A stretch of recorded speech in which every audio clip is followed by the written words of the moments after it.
Backlog killer series के अंदर आज हम लोग पढ़ने वाले हैं एक बेहद सा नन्ना सा मुन्ना सा छोटा सा प्यारा सा चैप्टर जिसका नाम है electromagnetic waves. Examination point of view से कम समय में ज्यादा मार्क्स स्कोर करने का बहुत अच्छा मौका है। राजू, देखना चाहोगे इलेक्ट्रोमैग्नेटिक वेव ट्रेवल कैसे करती है, आपको दिखाई कैसे देगी? अगर ये 1 सेकंड में 10 बार ऑसिलेट करता है तो भैया इलेक्ट्रिक फील्ड का फ्रीक्वेंसी भी 10 हर्ट्ज होगी।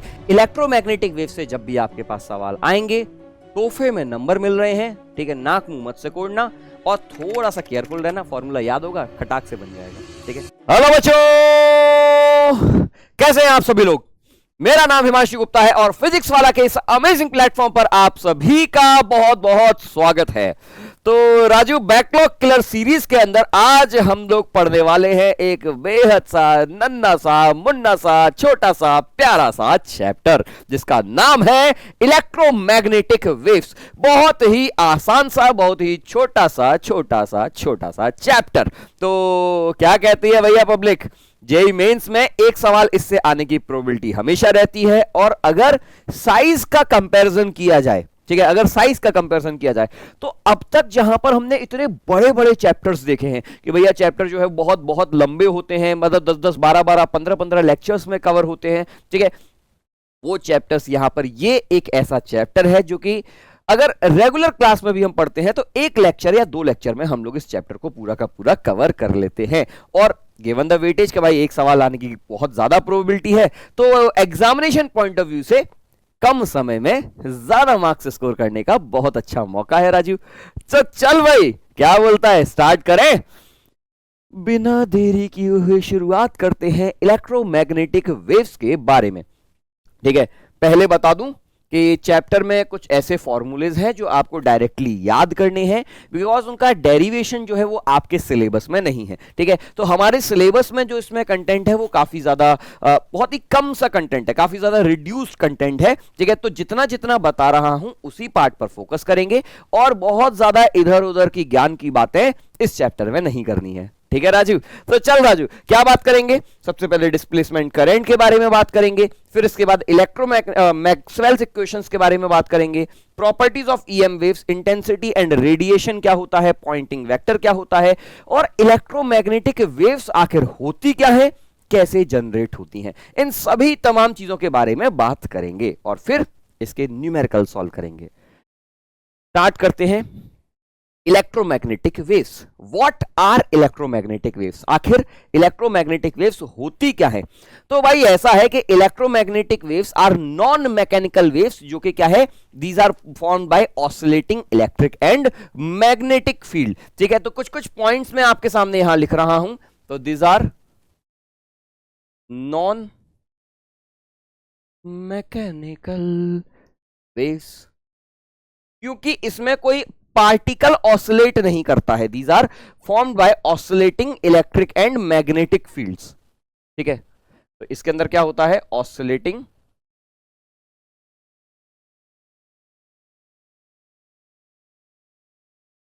Electric and magnetic fields.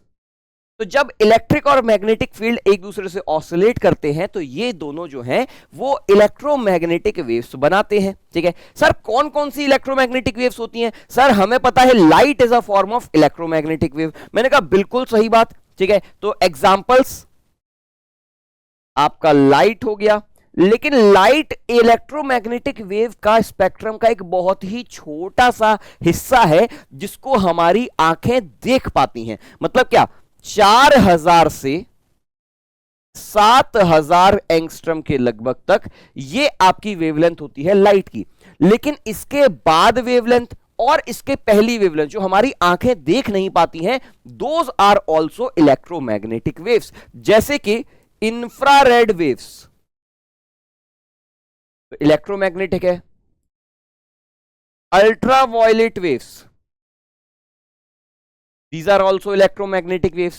X-rays जो आपकी यूज होती है एक्सरे मशीन में, ऑल्सो एन इलेक्ट्रोमैग्नेटिक वेव, ठीक है? रेडियो वेव्स जिसको हम कम्युनिकेशन में यूज करते हैं, इलेक्ट्रोमैग्नेटिक वेव्स।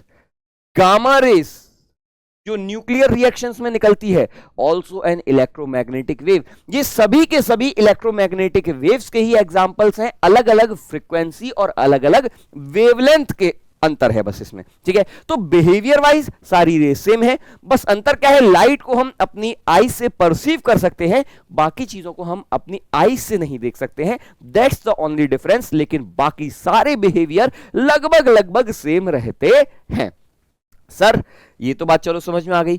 इलेक्ट्रिक और मैग्नेटिक फील्ड ऑसिलेटिंग, तो सर एक बहुत कॉमन डाउट होता है, सर इसका मतलब यह है कि सर इलेक्ट्रिक फील्ड कम होगा मैग्नेटिक फील्ड बढ़ेगा, मैग्नेटिक फील्ड कम होगा इलेक्ट्रिक फील्ड बढ़ेगा। सर ऐसे ही आपस में इलेक्ट्रिक और मैग्नेटिक फील्ड एक्सचेंज करते होंगे, ठीक है। आई थिंक कि बहुत सारे बच्चों के दिमाग में ये एक कॉमन कंफ्यूजन है, ठीक है। उनको लगता है कि सर ऑसिलेटिंग इलेक्ट्रिक फील्ड बोले तो एक इलेक्ट्रिक फील्ड कम हुआ मैग्नेटिक फील्ड बढ़ गया, मैग्नेटिक कम हुआ इलेक्ट्रिक फील्ड बढ़ गया, जबकि होता इसका बिल्कुल उल्टा है, ठीक है। देखना चाहोगे इलेक्ट्रोमैग्नेटिक वेव ट्रेवल कैसे करती है, आपको दिखाई कैसे देगी, ठीक है। तो अगर मैं आपको यहां पर एक कोई लाइट का प्रोपेगेशन दिखा दूं, लेट अस से दिस लाइट जो है आपकी इस डायरेक्शन में प्रोपेगेट कर रही है, ठीक है। ये आपका वाई एक्सिस है, ये आपका जेड एक्सिस है, ठीक है। तो मैं अगर आपको इलेक्ट्रिक फील्ड इस तरीके से दिखाऊं, this is the direction of electric field, ठीक है। तो मैग्नेटिक फील्ड इसके जस्ट परपेंडिकुलर होता है,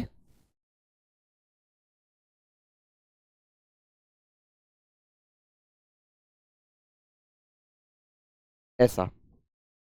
बट अंतर क्या होता है, नोटिस कीजिएगा,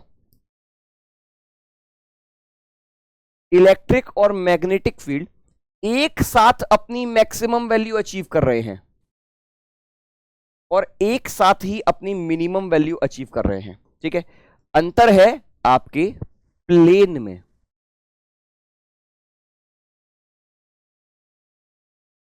देखो जरा। अगर मैंने कहा कि इलेक्ट्रिक फील्ड आपका,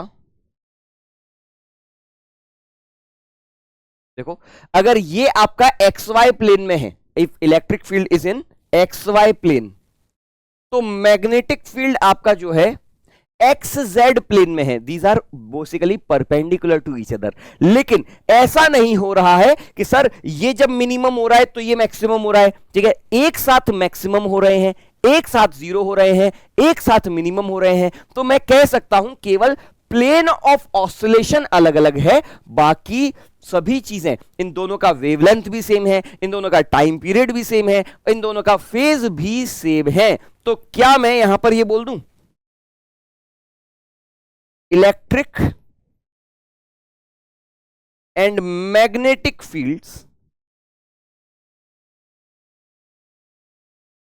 इन an electromagnetic wave are in same phase में होते हैं, but oscillate in perpendicular planes, ठीक है।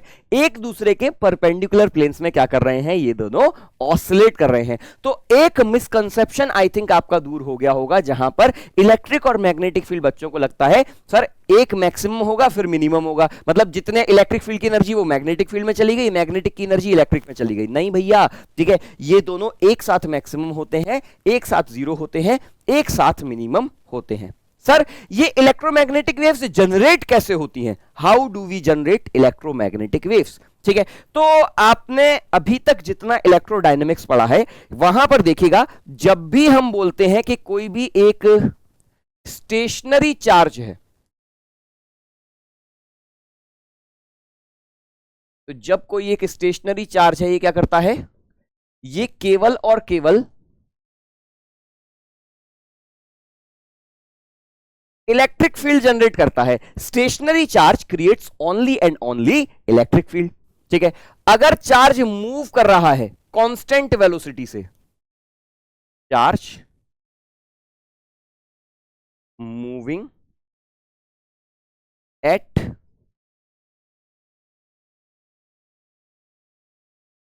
Constant velocity. अगर एक चार्ज कांस्टेंट वेलोसिटी से मूव करता है तो ये क्या जनरेट करता है, इलेक्ट्रिक फील्ड तो करेगा ही करेगा, साथ में मैग्नेटिक फील्ड भी जनरेट करेगा, इलेक्ट्रिक एंड मैग्नेटिक फील्ड। ठीक है, और अगर यही चार्ज एक्सेलरेट करने लग जाए तो हर वो चार्ज जो एक्सेलरेट करता है वो इलेक्ट्रोमैग्नेटिक वेव्स को क्रिएट करता है। ठीक है, तो अगर मैं बोल दूं एक्सेलरेटिंग चार्ज, ठीक है, तो इट जनरेट्स इलेक्ट्रोमैग्नेटिक वेव्स। ठीक है, तो जनरेशन कैसे होता है इलेक्ट्रोमैग्नेटिक वेव्स का, तो जब हम charge, generation of EM waves. ठीक है, जब हम चार्ज को ऑसिलेट कराते हैं, जब मैं किसी चार्ज को ऑसिलेट कराता हूं तो वो ऑसिलेटिंग चार्ज इलेक्ट्रोमैग्नेटिक वेव्स को जनरेट करता है। ठीक है, जब मैं किसी चार्ज को ऑसिलेट कराता हूं वो चार्ज इलेक्ट्रोमैग्नेटिक वेव्स को जनरेट करता है। मैं आपको इसका थोड़ा सा एक सिमुलेशन दिखाता हूं, आई थिंक वो आपको बेटर समझ देगा, बेटर अंडरस्टैंडिंग देगा, और इलेक्ट्रिक और मैग्नेटिक फील्ड के बारे में भी आपको थोड़ा सा समझ में आएगा कि एक्चुअल में दिखाई कैसे देती है। ठीक है, चलो राजू, तो सबसे पहले बात करते हैं इलेक्ट्रोमैग्नेटिक वेव्स के जनरेशन के बारे में। How do we generate an electromagnetic wave.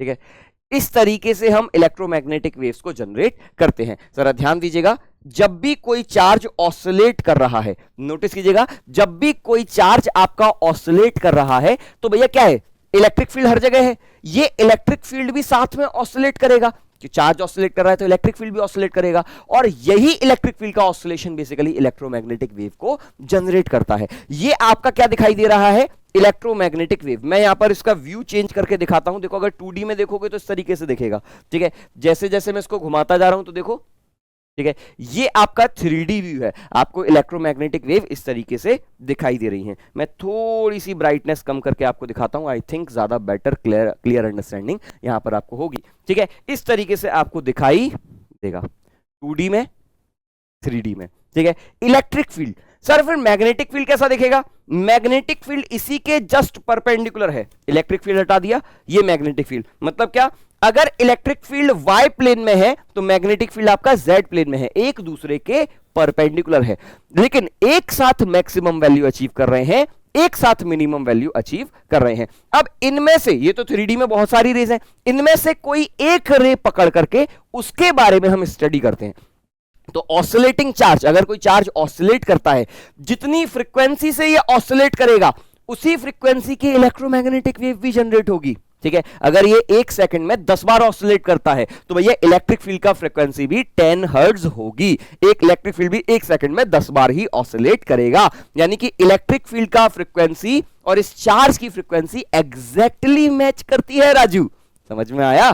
ठीक है, चल भाई, तो इस तरीके से आपको ये दिखाई देता है, और देखो एक दूसरे के परपेंडिकुलर फील्ड भी आपको अब यहां पर दिख रहे होंगे। ठीक है, चल भाई, तो पहली चीज तो ये थी। अब बात करते हैं दूसरी बात, कहां गई, ठीक है, इलेक्ट्रोमैग्नेटिक वेव्स प्लेन में कैसी दिखाई देती हैं। ठीक है, चल, तो इलेक्ट्रोमैग्नेटिक वेव्स का ट्रेवलिंग देखो, एक दूसरे के परपेंडिकुलर है। कोई फुल स्क्रीन है इसमें, नहीं है। ठीक है, ये रहा, तो देख भाई कैसे दिख रही हैं, एक दूसरे के फील्ड के, एक दूसरे का प्लेन कैसा है, एक दूसरे का परपेंडिकुलर है। ये अगर आपका इलेक्ट्रिक फील्ड है, ये आपका मैग्नेटिक फील्ड है, both of these fields are perpendicular to each other, लेकिन एक साथ मैक्सिमा, एक साथ मिनिमा ले रहे हैं। देखो इलेक्ट्रिक फील्ड और मैग्नेटिक फील्ड एक साथ मैक्सिमा, एक साथ मिनिमा। ठीक है, ये आपके फील्ड दिखा रहे हैं, और जिस ये वेव क्या जा रही है, इस डायरेक्शन में जा रही है। तो direction of electromagnetic wave is perpendicular to both electric and magnetic field. ये बात भी बोल सकता हूं, अगर हमारी लाइट इस डायरेक्शन में जा रही है तो इलेक्ट्रिक फील्ड ऊपर की तरफ है और मैग्नेटिक फील्ड बाहर की तरफ है। ठीक है, ये जो आपको ग्रीन और रेड प्लेन दिख रहे हैं, ये दोनों की दोनों आपको प्लेन्स बता रहे हैं, किसके, इलेक्ट्रोमैग्नेटिक वेव्स के। तो इस तरीके से आपको इलेक्ट्रोमैग्नेटिक वेव प्रोपेगेट करती हुई दिखाई देगी। ठीक है, तो वो जो अभी मैं दिखाया था जनरेशन, उसका कोई भी एक वेव अगर देखूंगा तो इस तरीके से दिखाई देगी। क्लियर, समझ में आ रही है बात राजू। अरे विजुलाइज कर पा रहा है कि नहीं कर पा रहा है? जल्दी से बोल भैया, हाँ या ना? डन। चल भाई, तो इस तरीके से आपकी इलेक्ट्रिक और मैग्नेटिक फील्ड दिखाई देते हैं। अब डायरेक्शन क्या होगी, एक लाइट कौन सी डायरेक्शन में जाती है, ठीक है? तो डायरेक्शन ऑफ वेव प्रोपगेशन मैं यहां पर ही लिख रहा हूं so दैट आपको याद रहे। Direction of electromagnetic wave is given by E का वेक्टर क्रॉस बी का वेक्टर। यूनिट वेक्टर इसीलिए क्योंकि मैं खाली डायरेक्शन लिख रहा हूं, मैग्नीट्यूड में नहीं लिख रहा हूं, ठीक है? अगर मैं इलेक्ट्रिक फील्ड से मैग्नेटिक फील्ड तक अपने हाथ की उंगलियां, अपने सीधे हाथ की उंगलियों को कर्ल करूं, अगर मैं इलेक्ट्रिक फील्ड से मैग्नेटिक फील्ड तक अपने सीधे हाथ की उंगलियों को कर्व करूं, तो कर्ल करूं, तो जो अंगूठा है वो कहां जाएगा? वो आपको डायरेक्शन बताएगा इलेक्ट्रोमैग्नेटिक वेव की। जो अंगूठा है मेरे हाथ का वो आपको डायरेक्शन बताएगा इलेक्ट्रोमैग्नेटिक वेव की। तो डायरेक्शन कैसे बताते हैं? ई कैप क्रॉस बी कैप, ठीक है? Electric field cross magnetic field. चमका, ठीक है? इस तरीके से हम डायरेक्शन भी निकालते हैं। अब ये तो रही बात सर थोड़ी थोड़ी इलेक्ट्रोमैग्नेटिक वेव्स की शुरुआत की, ठीक है? थोड़ी सी शुरुआत की। हम डिटेल में इनकी प्रॉपर्टीज के बारे में अभी थोड़ी देर में आएंगे, लेकिन एक टॉपिक उससे पहले पढ़ते हैं, विच इज डिस्प्लेसमेंट करंट, ठीक है? आपको ये टॉपिक अपने स्कूल में यानी कि बोर्ड्स में, जब भी मैं लिखता हूं स्कूल दैट मींस बोर्ड्स, ठीक है? तो हो सकता है बोर्ड्स में आपसे ये टॉपिक पूछ लिया जाए, ठीक है? देयर इज अ प्रोबेबिलिटी कि बोर्ड्स में आपसे डिस्प्लेसमेंट करंट के बारे में पूछ ले, ठीक है? तो डिस्प्लेसमेंट करंट आखिर होता क्या है? तो भाई ऐसा था कि पुराने टाइम पर हम क्या बोलते थे, सर सारी चीजें सिमेट्रिकली बिहेव करती हैं। तो पहले साइंटिस्ट ने इलेक्ट्रिक फील्ड डिस्कवर किया, चलो ठीक है, कोई भी चार्ज जो है दूसरे चार्ज पर फोर्स लगाता है यूजिंग इलेक्ट्रिक फील्ड। अब जब चार्ज मूव करता है तो वो मैग्नेटिक फील्ड जनरेट करता है। हाँ सर, ये भी हम देख चुके थे, ठीक है? जब भी कोई चार्ज मूव करता है तो वो मैग्नेटिक फील्ड जनरेट करता है। हमने कहां देखा था? मूविंग चार्जेस एंड मैग्नेटिज्म में देखा था। फिर इसके बाद हमने इलेक्ट्रोमैग्नेटिक इंडक्शन में क्या देखा था? हमने देखा था सर जब जब मैग्नेटिक फ्लक्स बदलता है तब तब एक इलेक्ट्रिक फील्ड जनरेट होता है, जिसको हम बोलते थे इंड्यूस्ड इलेक्ट्रिक फील्ड, ठीक है? क्या होता था इंड्यूस्ड इलेक्ट्रिक फील्ड? कोई बताएगा? जल्दी से बोलना राजू, क्या होता है? Sir induced electric field is given by rate of change of magnetic flux, ठीक है? मैग्नीट्यूड की बात कर रहा हूं। फैराडे बाबा बोल के गए थे कि सर अगर आपने किसी भी लूप से मैग्नेटिक फ्लक्स चेंज किया तो इलेक्ट्रिक फील्ड जनरेट हो जाएगा, ठीक है?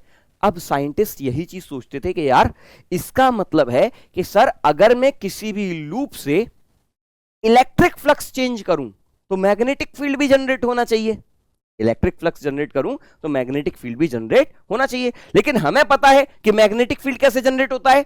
मैग्नेटिक फील्ड जनरेट होता है करंट कैरिंग वायर से, ठीक है? अगर कोई वायर करंट कैरी कर रहा है, अगर कोई वायर करंट कैरी कर रहा है तो इस करंट कैरिंग वायर के चारों तरफ एक मैग्नेटिक फील्ड आ जाता है, ठीक है? क्या होता है वो मैग्नेटिक फील्ड? सर उस मैग्नेटिक फील्ड की डायरेक्शन होती है इस तरीके से स्क्रू रूल से, ठीक है? और इसका वैल्यू होता है mu naught I by 2πr, अगर मैं लंबा वायर मान लूं तो। हाँ सर, तो करंट कैरिंग वायर के आसपास मैग्नेटिक फील्ड आता है, ठीक है?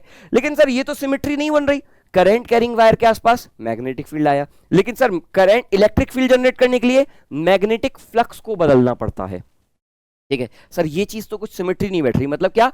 ऐसा भी कुछ होना चाहिए कि अगर इलेक्ट्रिक फील्ड बदले तो मैग्नेटिक फील्ड जनरेट हो जाए, इलेक्ट्रिक फ्लक्स बदले तो मैग्नेटिक फील्ड जनरेट हो जाए। इसका उल्टा भी तो होना चाहिए। अगर आपने बी बदला, ठीक है, आपने बोला कि सर मैग्नेटिक फील्ड, जब आपका changing magnetic field electric field को जनरेट कर रहा है तो इसका वाइस वर्सा भी ट्रू होना चाहिए, ठीक है? साइंटिस्ट ने ये तो पहले ऑब्जर्व कर लिया सबसे पहले, ठीक है? अब लेकिन सर ये क्यों नहीं हो रहा है? तो जब इन्होंने ऑब्जर्व किया कि हम यहां पर मैग्नेटिक फ्लक्स, इलेक्ट्रिक फ्लक्स बदलते हैं, तो इंडीड मैग्नेटिक फील्ड भी जनरेट होता है। ठीक है, इलेक्ट्रिक फ्लक्स बदलने पर मैग्नेटिक फील्ड भी जनरेट होता है। ठीक है सर, अब कितना मैग्नेटिक फील्ड जनरेट होता है, तो उसको पता किया साइंटिस्ट ने। उन्होंने कहा एक टर्म डिफाइन करते हैं, क्योंकि सर हमें करंट के टर्म में डिफाइन करना है। ठीक है, तो जब जब इलेक्ट्रिक फील्ड जनरेट होगा, इलेक्ट्रिक फील्ड बदलेगा, इलेक्ट्रिक फ्लक्स बदलेगा, तो हम ये मान लेंगे कि इस रीजन से कोई एक करंट जा रहा है, और उस करंट को ही हमने डिफाइन किया है डिस्प्लेसमेंट करंट। तो भैया अगर बोर्ड्स में पूछेगा तो क्या लिख करके आएंगे? ठीक है, इस तरीके की अंग्रेजी लिख करके आना, displacement current is defined as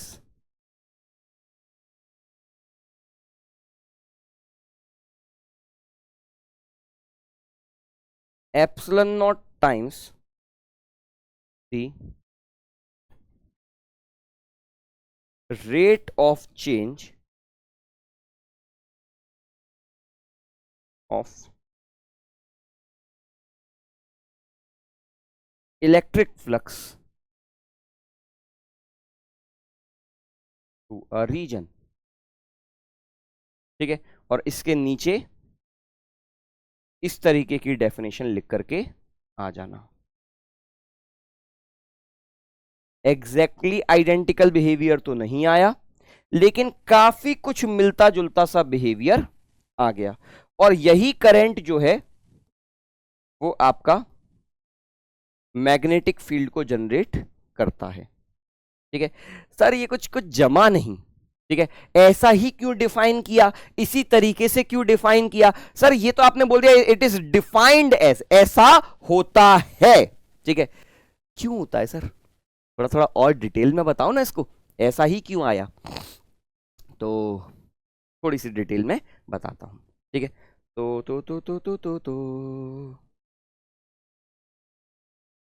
चल ठीक है, कितने लोगों ने एम्पियर्स सर्किटल लॉ पढ़ा है? सबने पढ़ा है। ठीक है, एम्पियर्स सर्किटल लॉ क्या बोलता है सर? एम्पियर्स सर्किटल लॉ बोलता है कि, मैं यहां लिख देता हूं भाई, एम्पियर्स सर्किटल लॉ। ठीक है, ये क्या बोलता है सर? ये बोलता है बी डॉट डीएल का line integral is equals to mu naught into I enclosed या आई इनसाइड। किसी भी लूप से जितना करंट निकल रहा है that forms B dot dl. मैंने कहा ठीक। ठीक है, ये आपने एम्पियर सर्किटल लॉ सबने पढ़ा हुआ है? हाँ सर, ये तो हमने सबने पढ़ रखा है। मैंने कहा ठीक है भैया। अब इसी एम्पियर सर्किटल लॉ को हम यहां पर एक पर्टिकुलर केस लेता हूं और वहां से इसको निकालने की कोशिश करता हूं। ठीक है, मान के चलो आपके पास एक इस तरीके का कैपेसिटर है, यहां पर आपने एक बैटरी लगा दी है, एक रेसिस्टर लगा दिया है, एक स्विच। ठीक है, चल भाई, आपने इस तरीके का सर्किट अरेंजमेंट कर रखा है। अब जरा देखिएगा, जैसे ही आप इस स्विच को क्लोज करते हैं, स्विच को क्लोज करते ही क्या होगा सर? स्विच को क्लोज करते ही ये एक आरसी सर्किट बन जाएगा और यहां से कुछ करंट जाना शुरू हो जाएगा। ये करंट जाता जाएगा और इस कैपेसिटर को चार्ज करता जाएगा। मैंने कहा बिल्कुल सही जवाब, कैपेसिटर को चार्ज करता जाएगा। आई की वैल्यू क्या होती है वैसे? आरसी सर्किट है ना, अरे पुरानी बातें हैं बाबू। क्या होता है करंट? ठीक है, डीसी सोर्स से लगाया है, लेटस से ये कैपेसिटर सी है, ठीक है, रेसिस्टेंस आर है, वोल्टेज में वी बोल देता हूं। तो करंट की value I is given by this, I is given by sir V by R E की power minus T by tau. यहां पर टॉ की वैल्यू क्या होती है? आरसी के बराबर होती है। ठीक है, धीमे धीमे करंट क्या होता है? इनिशियली करंट सबसे ज्यादा जाता है, धीमे धीमे करंट डिक्रीज होता जाता है। याद आ रहा है? ये पुरानी बातें हैं। ठीक है, हाँ सर ये तो याद है। चलो भाई, अब अगर इतनी बात याद है, ये नहीं भी याद है तो कोई बात नहीं। करंट जाता है इतना तो फील आ रहा है, हाँ सर करंट आ रहा है। मैंने कहा जहां जहां किसी वायर में अगर करंट जाएगा तो उसके चारों तरफ कुछ मैग्नेटिक फील्ड आएगा, ठीक है। और मैं एक एम्पीरियन लूप बना रहा हूं। सर ये एम्पीरियन लूप क्या होती है? अरे अपनी मर्जी से बनाई गई इमेजिनरी लूप, ठीक है। तो मैं यहां पर एक इस तरीके की एक एम्पीरियन लूप बना रहा हूं, ठीक है सर। ये आपकी एम्पीरियन लूप है, ठीक है। इस एम्पीरियन लूप से कितना करंट निकल रहा है? मैंने कहा सर ये जी आई निकल रहा है, ठीक है। तो अगर कोई बोले कि यहां पर बी डॉट डीएल करना है, तो मैंने कहा सर इस एम्पीरियन लूप से, ठीक है। मैंने कहा सर यहां पर मैंने सरफेस बोला, ठीक है। This is surface 1। तो सरफेस 1 के लिए हमने इक्वेशन लिखी, ठीक है सर। क्या होगी? Me naught B dot DL, ठीक है, B vector dot DL vector का integration is equals to mu naught into I. जो भी सर ये करंट आई इससे क्रॉस करेगा, जो भी करंट आई इससे क्रॉस करेगा सर वो मैं ले लूंगा। मैंने कहा बहुत अच्छे, मैं इस करंट आई को दोबारा से आपके सामने बना रहा हूं तो दैट आपको ये लूप 3D में फील आए कि आपको हम क्या कर रहे हैं, एम्पीरियन लूप बना रहा हूं। This loop is in 3 dimension, this loop is in 3 dimension, हाँ है ना, ठीक है। अब मैंने कहा यार ये किसने बोला कि सरफेस ऐसा ही ले सकते हैं, इस सरफेस को क्रॉस करना है, ठीक है। अब एक होशियार ऐसा था जिसने बोला कि नहीं नहीं नहीं, मैं ऐसा सरफेस लूंगा मटके जैसा,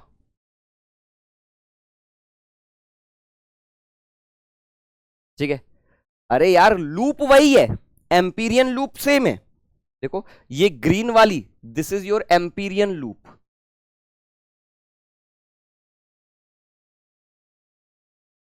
ठीक है। और ये आपका सरफेस है, ये जो इसके अंदर वाला जो लाइन शेड किया है। तो इस सरफेस से मैंने कहा ऐसा कौन सा किताब में लिखा था, क्या एम्पियर बाबा ये लिख के गए थे कि नहीं नहीं सरफेस फ्लैट होना चाहिए? नहीं, एक होशियार आया जिसने बोला कि अरे राजू ये किसने बोला सरफेस ऐसे ही कट करेगा? मैंने कहा देख बाउंड्री सेम रहनी चाहिए, सरफेस ऐसा मटके जैसा भी तो हो सकता है, ठीक है। और अब इस सरफेस को जितना भी करंट क्रॉस करेगा वो मैक्सवेल वो आपका मैग्नेटिक फील्ड जनरेट करेगा। तो अगर मैं सरफेस 2 की बात करूं, इसको मैं नाम दे देता हूं सरफेस 2,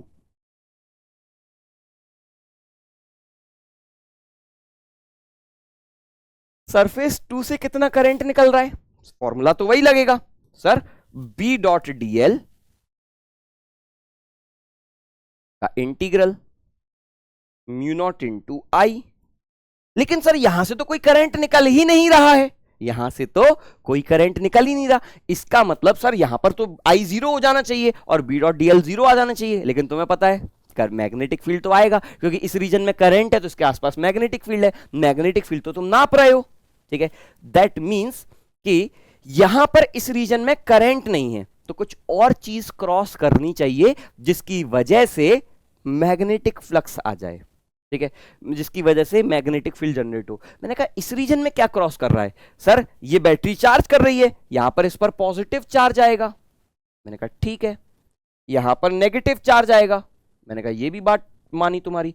सर इस रीजन में तो इलेक्ट्रिक फील्ड क्रॉस कर रहा है। मैंने कहा इसका मतलब ये इलेक्ट्रिक फील्ड ही करंट की तरह काम करेगा, ठीक है। और कितना इलेक्ट्रिक फील्ड क्रॉस कर रहा है? सर ये इलेक्ट्रिक फील्ड मतलब ये तो नंबर ऑफ फील्ड लाइंस की बात करूंगा ना, ठीक है। तो सर लेकिन नॉर्मल इलेक्ट्रिक फील्ड में तो मैग्नेटिक फील्ड जनरेट नहीं होता। मैंने कहा नहीं, इसका मतलब जब ये करंट आ रहा है तो ये जो इलेक्ट्रिक फील्ड है, ये इलेक्ट्रिक फील्ड बदल रहा है। क्या हो रहा है? यहां पर बढ़ रहा है, ठीक है। तो जब जब इलेक्ट्रिक फील्ड बढ़ेगा तब तब मैग्नेटिक फील्ड जनरेट होगा। जब जब इलेक्ट्रिक, अब देखो इसी को मैंने बोला, मैंने कहा इसका मतलब इलेक्ट्रिक फील्ड जो है एक करंट कॉन्स्टिट्यूट कर रहा होगा। जैसे यहां पर चार्जेस का फ्लो करंट कॉन्स्टिट्यूट कर रहा है, ठीक है, यहां पर कौन करंट बना रहा है?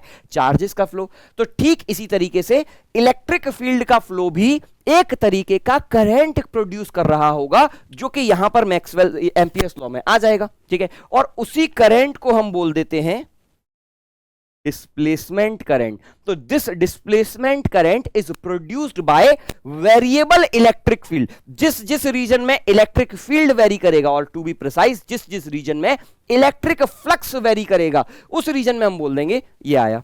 ठीक है, और फिर सर इलेक्ट्रिक फ्लक्स कैसे वेरी करेगा? तो मैंने कहा यार इलेक्ट्रिक फ्लक्स क्या होता है, तो निकाल दिया यहां पर इलेक्ट्रिक फ्लक्स। ठीक है, और फिर हमने यहां पर डिफाइन किया उस चीज को। ठीक है, अभी मैं इसको निकालता हूं। तो सर अब ये ड्रिफ्ट करंट क्या होगा? तो मैंने कहा सॉरी डिस्प्लेसमेंट करंट क्या होगा? तो अब डिस्प्लेसमेंट करंट हमने इस तरीके से डिफाइन किया कि सेम वही रिजल्ट जो यहां पर आया था, सेम वही रिजल्ट यहां पर आए। अरे भैया तुम्हें बी डॉट डी एल पता है, म्यू नॉट पता है। ठीक है, तो जब बी डॉट डी एल पता है, म्यू नॉट पता है, तो तुम आई भी निकाल सकते हो कि नहीं निकाल सकते कि डिस्प्लेसमेंट करंट कितना होने वाला है। ठीक है, मैं इजीली निकाल भी सकता हूं। देख राजू, अगर मुझे बी डॉट डी एल पता है, क्या था? Magnetic field mu naught I by two I R. ठीक है, तो अगर मैं कोई भी डिस्टेंस आर पर बात करूं तो मैग्नेटिक फील्ड क्या होगा? Mu naught I, let us say लंबा वायर है। ठीक है, mu naught I by two pi R into two pi R. ठीक है, तो म्यू नॉट आई टाइप का कुछ आ जाएगा, तो इसका मतलब डिस्प्लेसमेंट करंट भी म्यू नॉट आई के बराबर होना चाहिए। और यहीं से हमने डिफाइन किया, ठीक है, यहीं से हमने उस चीज को डिफाइन किया कि कैसा दिखना चाहिए। तो अब डिस्प्लेसमेंट करंट हमने क्या बोला है? ठीक है, ये हमने इस तरीके से डिफाइन किया हुआ है। ठीक है, रिवर्स इंजीनियरिंग करते हुए। तो क्या आया? Epsilon naught D phi by D t. ठीक है, अब जब ये आ गया, ठीक है, तो आईडी डिस्प्लेसमेंट करंट की जगह हम यहां पर वैल्यू छाप देंगे। तो बी डॉट डी एल का integration is equals to mu naught into epsilon naught D phi E by D t. ठीक है, तो सिर्फ और सिर्फ इसको सही करने के लिए हमने इस तरीके का करंट छापा। अब सर लोगों को कंफ्यूजन होने लगेगा कि ये कौन सा करंट है, ये कौन सा करंट है। तो इस करंट को, जो चार्जेस के फ्लो की वजह से आ रहा है, इस करंट को हमने बोलना शुरू कर दिया कंडक्शन करंट। और इस करंट को, जो इलेक्ट्रिक फ्लक्स के चेंज होने की वजह से आ रहा है, इसको हमने बोलना शुरू कर दिया डिस्प्लेसमेंट करंट। ठीक है, तो अब बेसिकली दो तरीके के करंट हो गए हैं, एक कंडक्शन की वजह से, दूसरा डिस्प्लेसमेंट की वजह से। ठीक है, एक कंडक्शन की वजह से, दूसरा डिस्प्लेसमेंट की वजह से। तो जिस जिस रीजन में इलेक्ट्रिक फ्लक्स बदलेगा, उस रीजन में आपका डिस्प्लेसमेंट करंट भी जनरेट होगा। क्लियर? यहां तक की बात समझ में आ गई? ठीक है, एट द एंड आपको ये फॉर्मूला, ये वाला फॉर्मूला आपको पता होना चाहिए कि डिस्प्लेसमेंट करंट क्या आता है? Due to rate of change of electric flux. कैसे डिफाइन किया है? जैसे यहां पर बोलते हैं electric field, rate of change of magnetic field flux. ठीक है, तो इसी तरीके से क्या बोल रहा हूं मैं? करंट बोलता हूं सबसे पहले, और ये करंट जो है मैग्नेटिक फील्ड को जनरेट करेगा। ठीक है, ये करंट जो है मैग्नेटिक फील्ड को जनरेट करेगा। कैसे जनरेट कर रहा है? ठीक है, mu naught epsilon naught D phi by D t, ये मैग्नेटिक फील्ड को जनरेट कर रहा है। ठीक है, क्लियर? एग्जैक्ट सिमेट्री नहीं है, लेकिन हमने काफी हद तक रिवर्सिबिलिटी तो बनाई ली। ठीक है, एग्जैक्ट सिमेट्री यहां पर एग्जिस्ट नहीं करती है।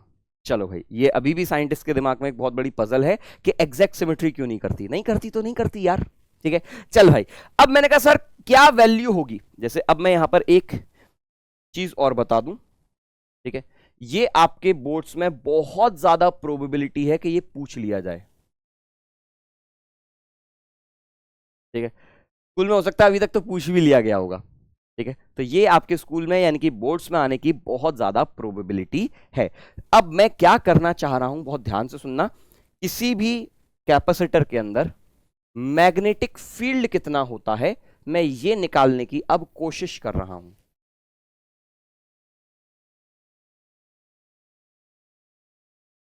किसी भी कैपेसिटर के अंदर अगर ये वोल्टेज V है, रेसिस्टेंस R है, कैपेसिटेंस C है।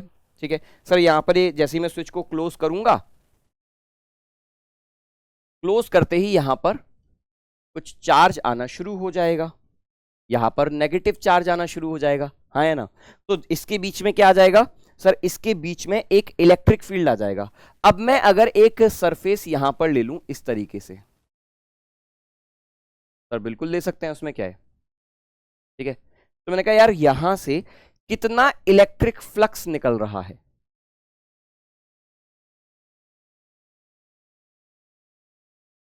ठीक है सर, ये इलेक्ट्रिक फील्ड निकलेगा। ठीक है, तो अगर मैं यहां पर इलेक्ट्रिक फ्लक्स बोलूं, अच्छा सबसे पहले तो इलेक्ट्रिक फील्ड बताओ। ठीक है सर, यहां पर कुछ चार्ज स्मॉल क्यू होगा, मैंने कहा बिल्कुल सही बात है। यहां पर charge sir minus small Q होगा, तो ये इलेक्ट्रिक फील्ड कैसा होगा? तो sir electric field E is given by sigma upon epsilon not होता है। हाँ sir, sigma upon epsilon not होता है। सिग्मा को लिख देता हूं charge upon area, Q upon epsilon not A। इस प्लेट का एरिया है capital A, this is the area of this plate.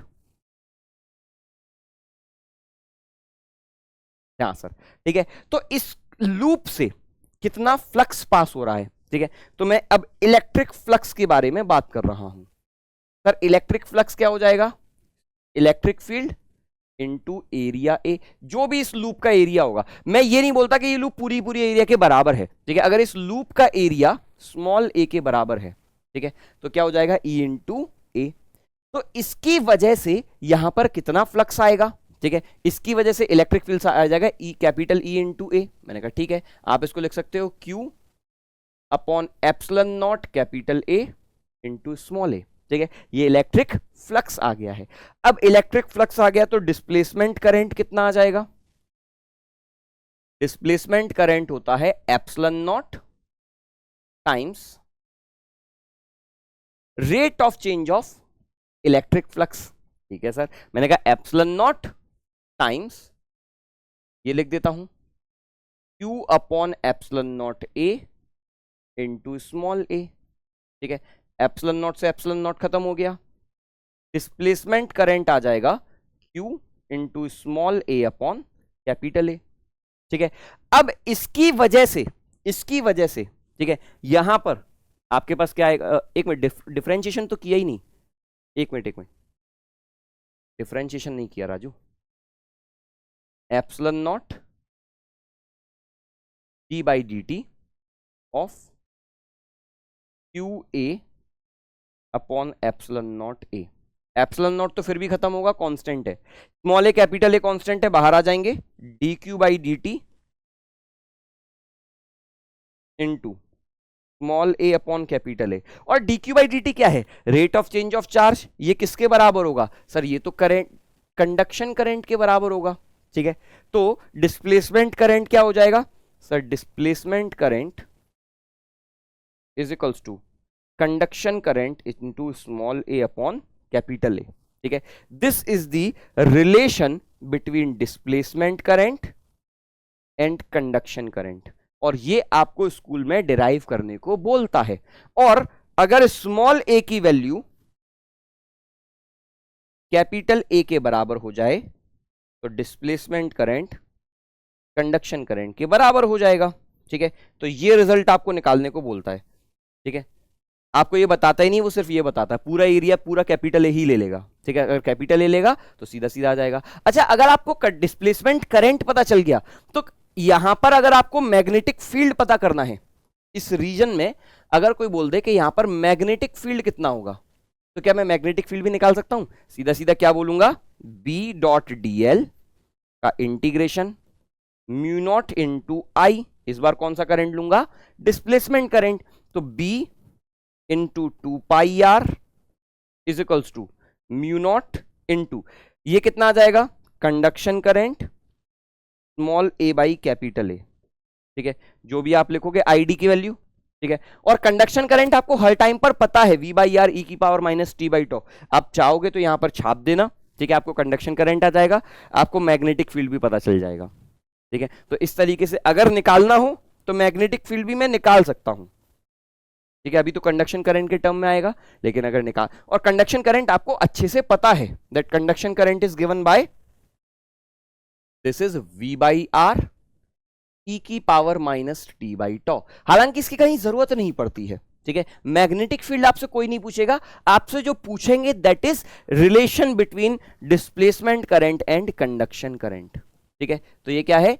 Displacement current is equals to conduction current times small A upon capital A. कितना fraction इसका निकल रहा है इस जगह से, ठीक है। ऑब्वियसली बात है, लूप छोटी करोगे तो कम इलेक्ट्रिक फील्ड निकलेगा, कम इलेक्ट्रिक फील्ड कम करंट, ज्यादा इलेक्ट्रिक फील्ड ज्यादा करंट, ठीक। चल राजू, तो ये है रिलेशन। अब आते हैं इस पर, मैक्सवेल्स एम्पियर सर्किटल लॉ। अब ये जो रिलेशन था, ये जो बातें थी, ये मैक्सवेल ने प्रपोज करी थी, और मैक्सवेल ने एम्पियर सर्किटल लॉ को अब मॉडिफाई करना जरूरी समझा, क्योंकि एम्पियर सर्किटल लॉ वो नुआंस को क्रिएट नहीं कर पा रहा, वो नुआंस को हैंडल नहीं कर पा रहा जहां पर करंट नहीं है, कंडक्शन करंट नहीं है, इलेक्ट्रिक फील्ड वेरिएबल है, और वेरिएबल इलेक्ट्रिक फील्ड जो है मैग्नेटिक फील्ड को जनरेट कर रहा है। तो जब variable electric field magnetic field generate कर रहा है, तो यहां पर हमको उसको भी काउंटर करना पड़ेगा। तो क्या बोला था, Ampere circuital law, B vector dot DL vector का लाइन इंटीग्रल किसके बराबर होता है, म्यू नॉट इंटू आई। अब मैंने कहा दो तरीके के करंट रखना, conduction current and displacement current, क्योंकि दोनों ही करंट मैग्नेटिक फील्ड को जनरेट कर सकते हैं बाबू, ठीक है। तो दोनों की वैल्यू, तो mu naught into I C plus displacement current क्या है, epsilon naught D phi E by D T.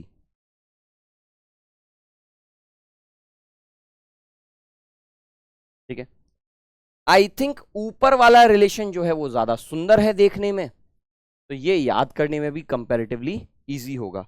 तो मैक्सवेल ने एम्पियर सर्किटल लॉ को हल्का सा मॉडिफाई किया सो दैट वो पॉसिबिलिटी भी कवर की जा सके जहां पर variable electric field magnetic field को जनरेट कर सके। ठीक है, तो इसीलिए हम बोलते हैं Maxwell's amperes circuital law. Done. ठीक है, अब आते हैं अगले पार्ट पर, विच इज मैक्सवेल्स इक्वेशंस। ठीक है सर, मैक्सवेल्स की इक्वेशंस सर ये क्या है, तो मैक्सवेल ने 4 इक्वेशंस दी थी। एक्चुअली में मैक्सवेल ने 4 इक्वेशन नहीं दी थी, ये 4 इक्वेशन ऑलरेडी एग्जिस्ट करती थी। ठीक है, मैक्सवेल ने उनको यूज करके, ठीक है, डिफरेंशियल कैलकुलस को यूज करके ये प्रूव किया that light is a form of electromagnetic wave. तो मैक्सवेल ने जिन 4 ऑलरेडी एस्टैब्लिश्ड इक्वेशंस को यूज किया उनको हम बोलते हैं मैक्सवेल्स इक्वेशंस। ठीक है, कौन कौन सी इक्वेशन यूज करी थी सर मैक्सवेल ने? पहली equation Gauss law,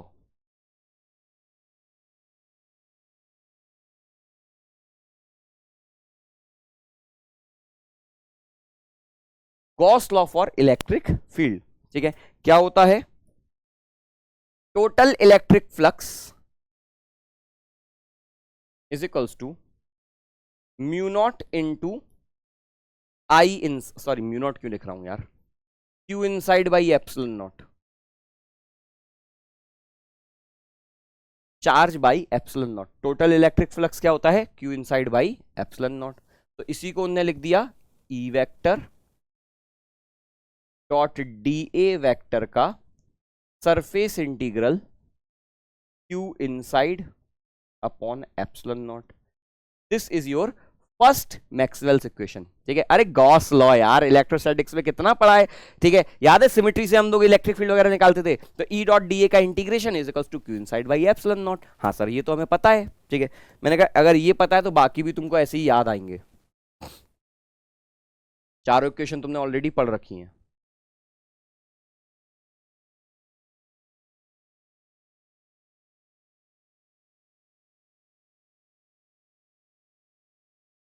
this is your first equation. ठीक है सर, अगली इक्वेशन कौन सी है, Maxwell's second equation, Gauss law for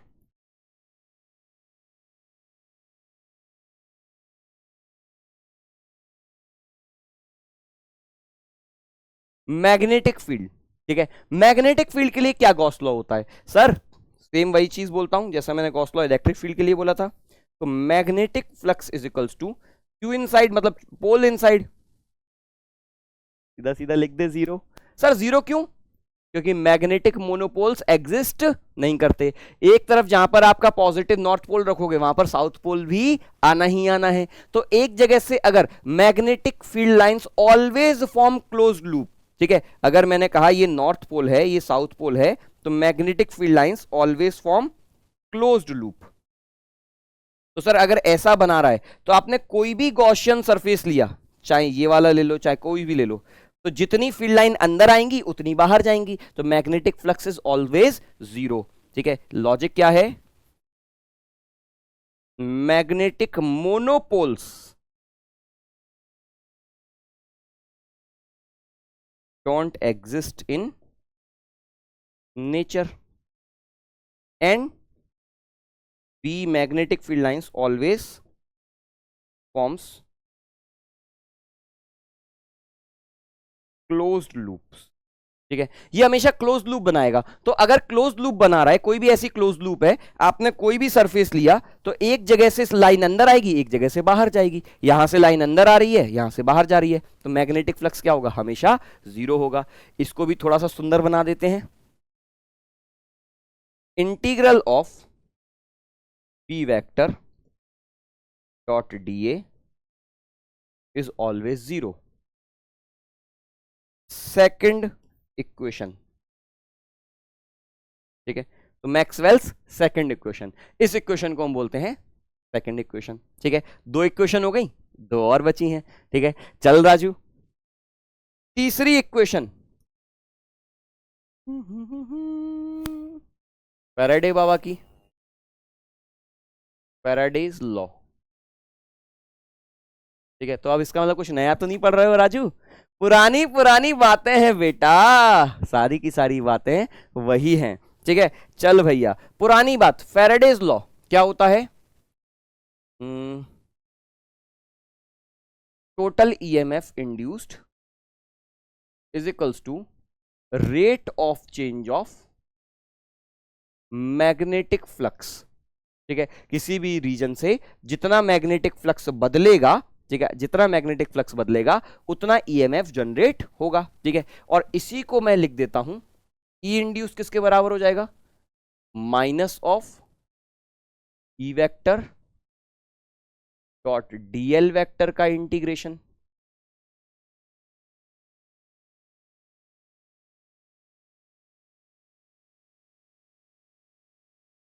is equals to, ठीक है, क्योंकि इलेक्ट्रिक फील्ड जहां जाएगा वहां पोटेंशियल कम होगा, इसीलिए माइनस साइन लगाया है। Is equals to minus of rate of change of magnetic flux. ठीक है, तो इसको कुछ लिख दूं, बी डॉट डी ए का इंटीग्रेशन। ठीक है, तो डी बाई डी टी, या अब ऐसी खाली लिख देता हूं, d phi B by D T.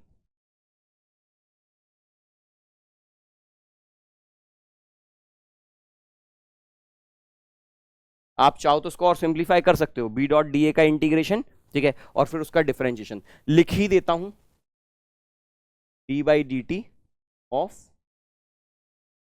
B vector dot D A का इंटीग्रेशन। ठीक है, देखने में डरावना लग रहा है नहीं? ये आप पहले से करते आ रहे हो, देखने में लग रहा है कि पता नहीं क्या हम हाई फाई चीज पढ़ रहे हैं। ठीक है, इसको, this is your third equation. ठीक है, मैं rate of change of magnetic flux, मैं तो जनरली यही यूज करता हूं। ठीक है, क्योंकि rate of change of magnetic flux, अब मैग्नेटिक फ्लक्स क्या होता है? बी डॉट डी ए का इंटीग्रेशन, उसका डिफरेंशिएशन। ठीक है, लिखने की बातें हैं, कुछ करना नहीं है। ठीक है, लिखने में क्या जाता है?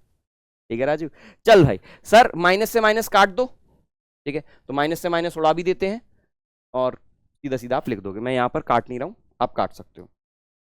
चौथी इक्वेशन, मैक्सवेल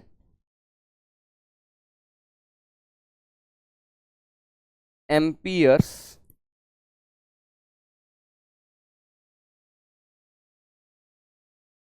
सर्क्यूटल लॉ।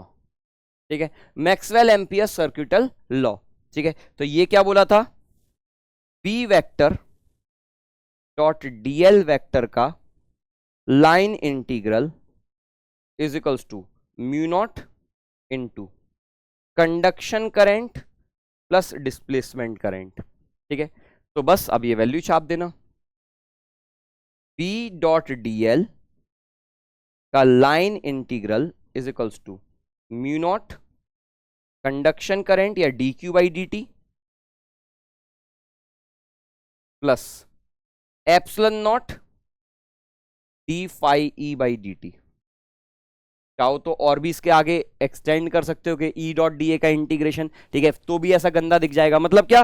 अगर सामने वाले को डराने का इरादा है ठीक है, कि नहीं आज तो बेटा तुझे दिखा के मानूंगा कि मेरे को कितना आता है, तो उसको और लिख देना कि d5/dt e.da का इंटीग्रेशन, अदरवाइज इतने में काम हो जाएगा तुम्हारा।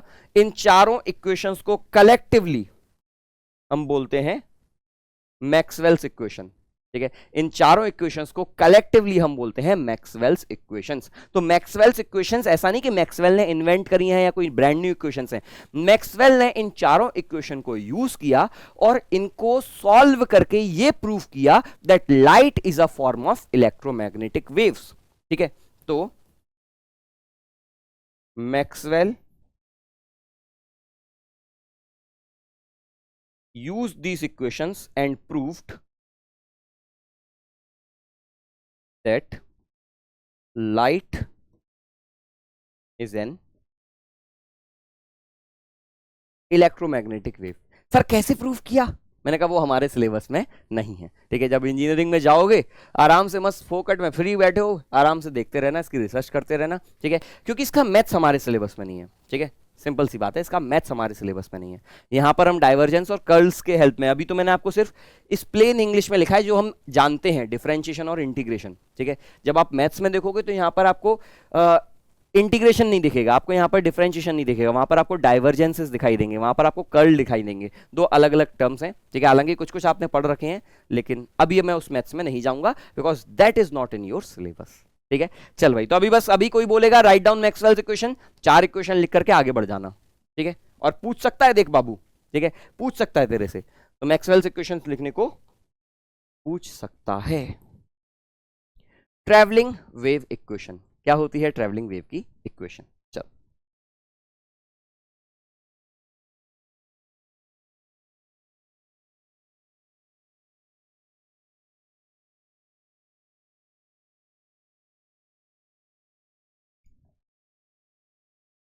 चल भाई, ट्रैवलिंग वेव की इक्वेशन, फर्क नहीं पड़ता दुनिया की कौन सी ट्रैवलिंग वेव है, फर्क नहीं पड़ता कैसी ट्रैवलिंग वेव है, हर ट्रैवलिंग साइनोसोडल वेव की इक्वेशन सेम ही रहने वाली है।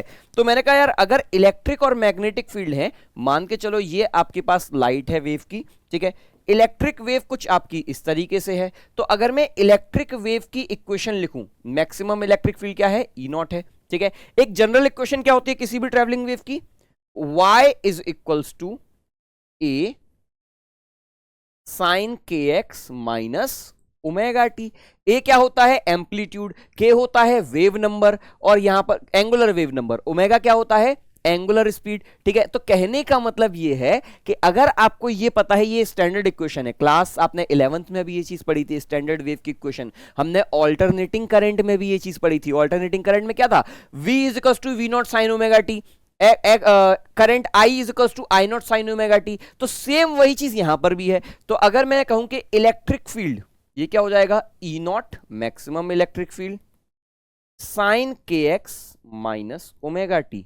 ठीक है, ये किस में हो जाएगा? लेट अस से this is in J cap. ठीक है, क्योंकि वेक्टर है तो मैं लिख देता हूं जे कैप में, ये आपका वाई एक्सिस, ये आपका एक्स एक्सिस, और ऐसे ही आपका बाहर आ जाएगा जेड एक्सिस। तो मैग्नेटिक फील्ड किस में आ जाएगा? ठीक है, तो मैग्नेटिक फील्ड आपका आ जाएगा B is equals to B naught sine के एक्स माइनस ओमेगा टी, और ये आ जाएगा के कैप में। तो अगर मैं आपको कोई भी वेव की इक्वेशन दे दूं, ठीक है, तो आप साइनोसोडल वेव की इक्वेशन डायरेक्टली लिख सकते हैं। साइनोसोडल वेव की equation, electric field, magnetic field. Sir अब इससे हम क्या स्पीड निकाल सकते हैं लाइट वेव की? मैंने कहा बिल्कुल निकाल सकते हैं। जैसे आप यहां पर निकालते थे, यहां पर स्पीड क्या होती थी? वेव की स्पीड होती थी ओमेगा बाई के। मैंने कहा सही वही स्पीड यहां पर भी है। तो लाइट की स्पीड क्या हो जाएगी? चाहे आप इससे निकालो, चाहे आप इससे निकालो, speed of light c will be equals to omega by k. तो कई बार क्या करेगा, आपको ओमेगा दे देगा, के पूछ लेगा, के दे देगा, ओमेगा पूछ लेगा, ठीक, ओमेगा बाई के दे देगा, मीडियम में स्पीड पूछ ले, मीडियम में तो स्पीड सी नहीं होगी, वैक्यूम में सी और के हो जाएगा। ठीक है सर, इसमें वेवलेंथ पता कर सकते हैं? मैंने कहा बिल्कुल पता कर सकते हैं। लैम्डा क्या होता है? 2 पाई बाई के। सर फ्रीक्वेंसी 2 पाई कितना हो जाएगा? Omega by 2 pi, time period होता है 2 पाई बाई ओमेगा, फ्रीक्वेंसी हो जाएगी 2 पाई ओमेगा बाई 2 पाई। ठीक है, तो कहने का मतलब जो भी इंफॉर्मेशन आपको देना चाहेगा वो सारी की सारी इंफॉर्मेशन आप पता कर सकते हैं। क्लियर? अब इन दोनों में एक और रिलेशन है, इलेक्ट्रिक और मैग्नेटिक फील्ड में एक और रिलेशन है। सर वो रिलेशन क्या है? ठीक है, तो भैया ये रिलेशन है E naught is equals to B not into C. इसमें वैक्यूम में मीडियम बदल दोगे तो E और B बदल जाएंगे, वहां पर V हो जाएगा। ठीक है, E is equals to B into C. I think ये फॉर्मूला याद करने में आपको बड़ा ही आसान रहेगा। This is how we relate the amplitude of electric and magnetic field. बराबर बराबर एम्पलीट्यूड के नहीं होते हैं राजू। ठीक है, E not is equals to B not into C. Generally किताबों में लिखा होता है C speed of light is equals to E naught upon B naught. ठीक है, मैंने कहा इतना कौन करेगा यार, ये याद रखने में आसान है, E is equals to B C. ठीक है, याद करने में कंपैरेटिवली इजी रहता है, इसीलिए मैंने इस फॉर्मेट में आपको लिखा है। ठीक है, चल भाई, तो इस तरीके से आप इजीली याद कर सकते हैं। क्लियर? क्योंकि जरूरत पड़ेगी तो डायरेक्टली जरूरत पड़ेगी। ठीक है, कोई दिक्कत तो नहीं यहां तक? अच्छा, आरएमएस वैल्यू भी कभी कभी पूछता है कि RMS electric field, RMS magnetic field. तो भैया ऐसा है, चुपचाप लिख देना, पुरानी बातें ही हैं। ठीक है, जैसे ऑल्टरनेटिंग करंट में लिखते थे E RMS, RMS electric field E not by root two. कोई बोल दे आरएमएस मैग्नेटिक फील्ड तो B naught by root two. ठीक है, हर वो कहानी जो आपने अभी तक वेव्स में और ऑल्टरनेटिंग करंट में पढ़ी है, वो सारी की सारी कहानियां इस चैप्टर में भी अप्लाई होती हैं, क्योंकि दुनिया की सारी साइनोसोडल वेव्स सेम तरीके से बिहेव करती हैं। दुनिया की सारी साइनोसोडल वेव्स सेम तरीके से बिहेव करती हैं। क्लियर? चल भाई, ठीक है, अब बात करते हैं प्रॉपर्टीज ऑफ इलेक्ट्रोमैग्नेटिक वेव्स। ठीक है, कुछ कुछ प्रॉपर्टीज तो मैं ऑलरेडी चलते चलते मैं आपको बता चुका हूं। ठीक है, लेकिन this is the place where we compile all those properties into one place. एक जगह पर हम लिख लेते हैं, कुछ बची हैं। ठीक है, तो वो भी हम यहां पर लिख लेते हैं। चलो सर, तो कौन कौन सी प्रॉपर्टीज हैं? पहली प्रॉपर्टी जो मैंने पहले ही लिखी है, ठीक है, light is an electromagnetic wave. दूसरी property, in all electromagnetic waves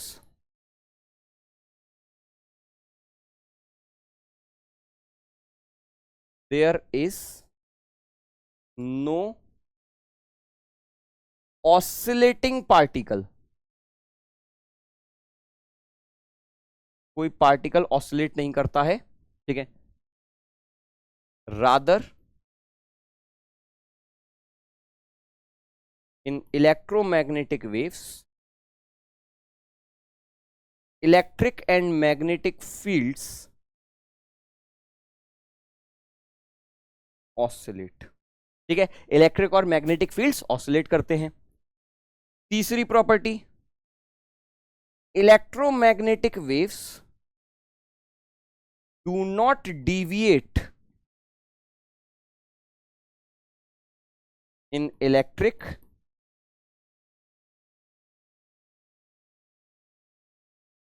और मैग्नेटिक फील्ड्स। ठीक है, इलेक्ट्रोमैग्नेटिक वेव जो है इलेक्ट्रिक और मैग्नेटिक फील्ड में डिविएट नहीं होती हैं। हमें ऐसा लगता है सर, अगर मैं यहां पर मान के चलो एक पॉजिटिव चार्ज रख दूं, ये नेगेटिव चार्ज, सर अगर मैं लाइट को भेजूं तो ये लाइट रे यहां पर या यहां पर डिविएट होनी चाहिए। क्यों सर? लाइट तो इलेक्ट्रोमैग्नेटिक वेव है, लाइट में इलेक्ट्रिक और मैग्नेटिक फील्ड है। मैंने कहा फील्ड है।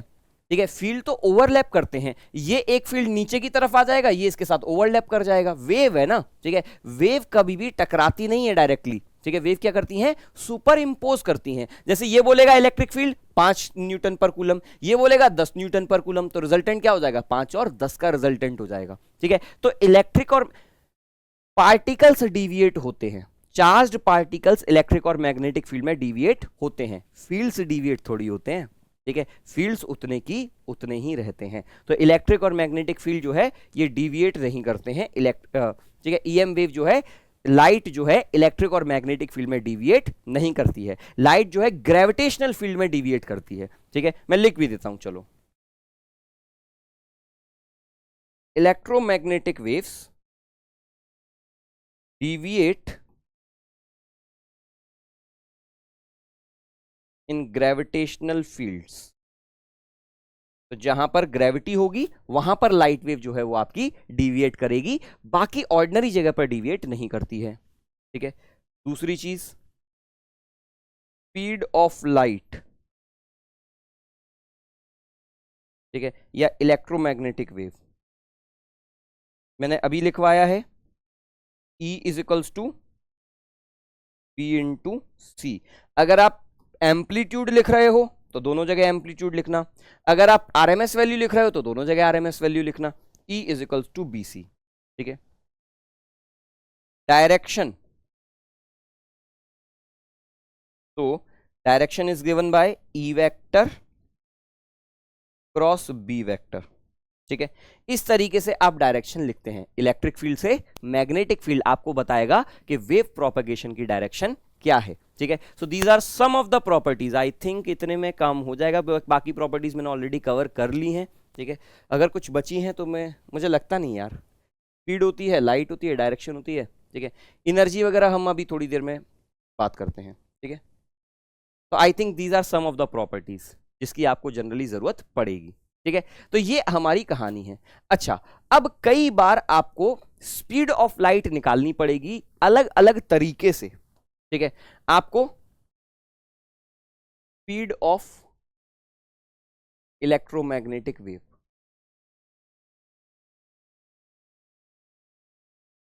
ठीक है, और मैं अभी बात कर रहा हूं वैक्यूम में। ठीक है, तो वैक्यूम में मैं सर स्पीड कैसे निकलूंगा? मैंने कहा यार देखो, कई सारे हमने फॉर्मूले देखे हैं सर। स्पीड ऑफ लाइट क्या हो जाएगी? Electric field E naught divided by B naught, E is equals to B C. हाँ सर, इससे लिख सकते हैं। ठीक है, कई बार क्या होगा स्पीड लाइट? ओमेगा बाई के। हाँ सर, इससे भी लिख सकते हैं। ठीक है, इलेक्ट्रिक और मैग्नेटिक फील्ड आपका क्या होगा? ए साइन के x minus omega T type का दे देगा, तो ओमेगा बाई के से भी लिख सकते हैं, वो भी आपको सी आउटपुट देगा। ठीक है, स्पीड ऑफ लाइट का एक और आउटपुट होता है 1 upon under root of mu naught into epsilon naught. ठीक है, this also gives you the speed of light. ठीक है, this also gives you the speed of light. ठीक है, ये भी आपको स्पीड ऑफ लाइट देगा। इसके अलावा और क्या लिख सकते हैं? ठीक है, रिफ्रैक्टिव इंडेक्स किसके बराबर होती है? Speed of light. अच्छा, वो तो अभी मीडियम होगा तब फिर आएगा। ठीक है, आई थिंक ये 3 फॉर्मूले ऐसे हैं जो कि आपको स्पीड ऑफ लाइट निकालने में मदद करेंगे। ठीक है, इसके अलावा मुझे नहीं लगता और कोई भी फॉर्मूला है जो कि वैक्यूम में स्पीड ऑफ लाइट निकालवाएगा। अगर मीडियम बदल देगा तो स्पीड ई नॉट की जगह ई नॉट जो मीडियम में होगा वो लूंगा, बी नॉट लूंगा। बस यहां पर म्यू इंटू एप्सिलॉन उस मीडियम का लिख दूंगा। तो अगर मीडियम में करेगा, ठीक है, तो अगर यही सारी की सारी बातें किसी मीडियम में करेगा तो मीडियम में स्पीड में लिख दूंगा electric field in that medium divided by magnetic field in that medium, omega in that medium divided by k, 1 upon under root of mu into epsilon. ठीक है, आप इस तरीके से लिख सकते हैं, कोई दिक्कत इसमें नहीं आती। ठीक है, अब कई बार पता है क्या करता है, आपको ओमेगा देगा, के देगा, ई नॉट पूछ लेगा, बी नॉट दे देगा। ठीक है, या बी नॉट दे देगा, ई नॉट पूछ लेगा। इस तरीके से भी सवाल आपके फ्लक्चुएट करता है। ठीक है, आगे हम देखेंगे जब हम क्वेश्चंस करेंगे। ठीक है, अब बात कर लेते हैं इंटेंसिटी ऑफ इलेक्ट्रोमैग्नेटिक वेव्स की। ठीक है, इंटेंसिटी क्या होती है sir? Intensity is given by energy per unit area per unit time. आप इसको पावर पर यूनिट एरिया भी लिख सकते हैं। ठीक है, सबसे पहली जो चीज मैं आपको अब यहां पर बताना चाहूंगा that energy is equally distributed in the electric and magnetic fields. ठीक है, तो इलेक्ट्रिक और मैग्नेटिक फील्ड में एनर्जी जो है वो बराबर बराबर डिस्ट्रीब्यूट होती है। ठीक है, तो energy is equally distributed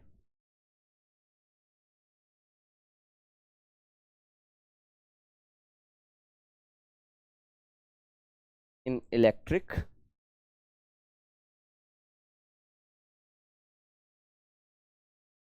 and magnetic field.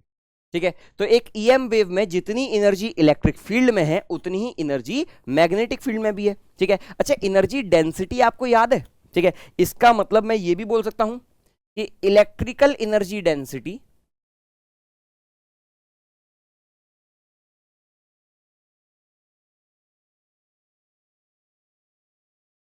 will all be equals to magnetic energy density.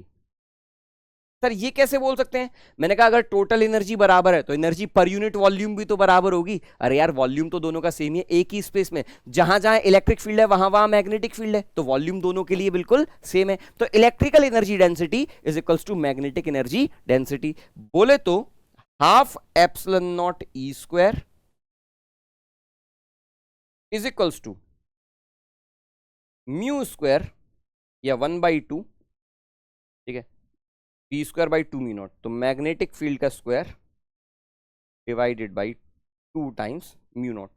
दोनों की दोनों फील्ड्स दोनों एक दूसरे के बराबर बराबर होते हैं, ठीक है, दोनों की दोनों फील्ड्स एक दूसरे के बराबर बराबर होते हैं। क्लियर? हाँ सर ये तो बात बिल्कुल समझ में आ रही है कि दोनों एनर्जी जो है बराबर बराबर डिस्ट्रीब्यूटेड होती हैं।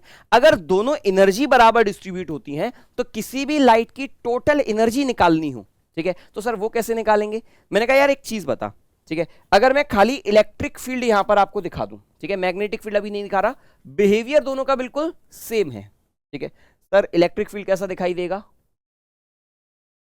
इस तरीके का आपका इलेक्ट्रिक फील्ड दिखाई देगा, ठीक है। किसी भी रीजन में किसी भी जगह पर आप जाओगे, सर यहां पर इलेक्ट्रिक फील्ड क्या है? इस जगह पर इलेक्ट्रिक फील्ड है आपका ई, इस इंस्टेंट पर, ठीक है। तो मैंने कहा टोटल एनर्जी कितनी हो जाएगी, ठीक है, तो क्या मैं ऐसा लिख सकता हूं? टोटल एनर्जी, एनर्जी डेंसिटी क्या होती है sir? Half epsilon naught E square, half epsilon naught E square, ठीक है। टोटल एनर्जी क्या हो जाएगी? तो मैंने कहा सर टोटल एनर्जी इस पूरे का सबको इंटीग्रेट करता जाऊंगा, इनटू वॉल्यूम का मल्टीप्लाई कर दूंगा। मैंने कहा अगर मुझे एवरेज एनर्जी निकालनी है, कौन सी? Average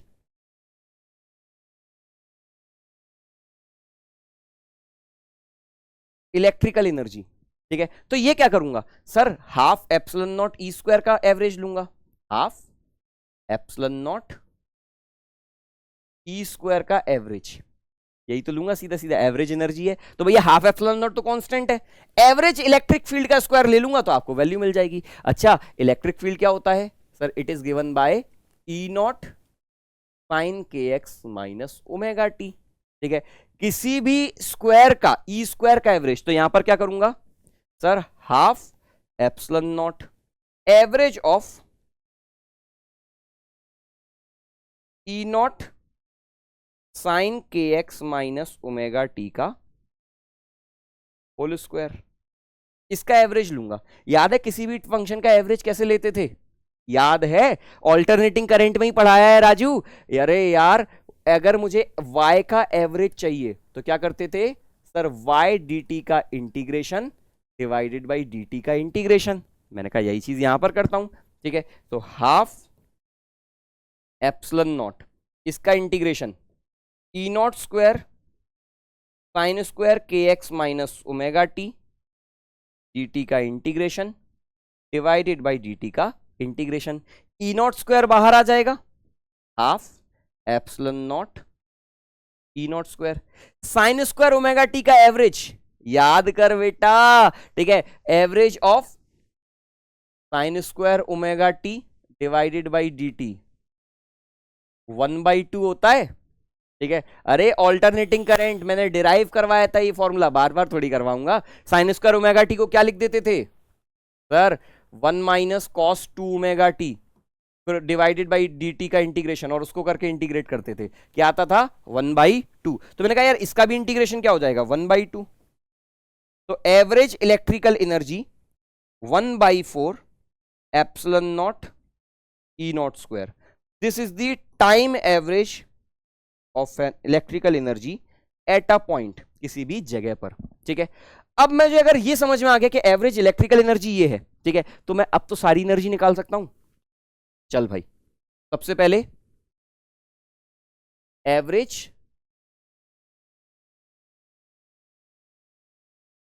electrical energy half 1/4 epsilon naught E naught square, ठीक है। एवरेज मैग्नेटिक एनर्जी,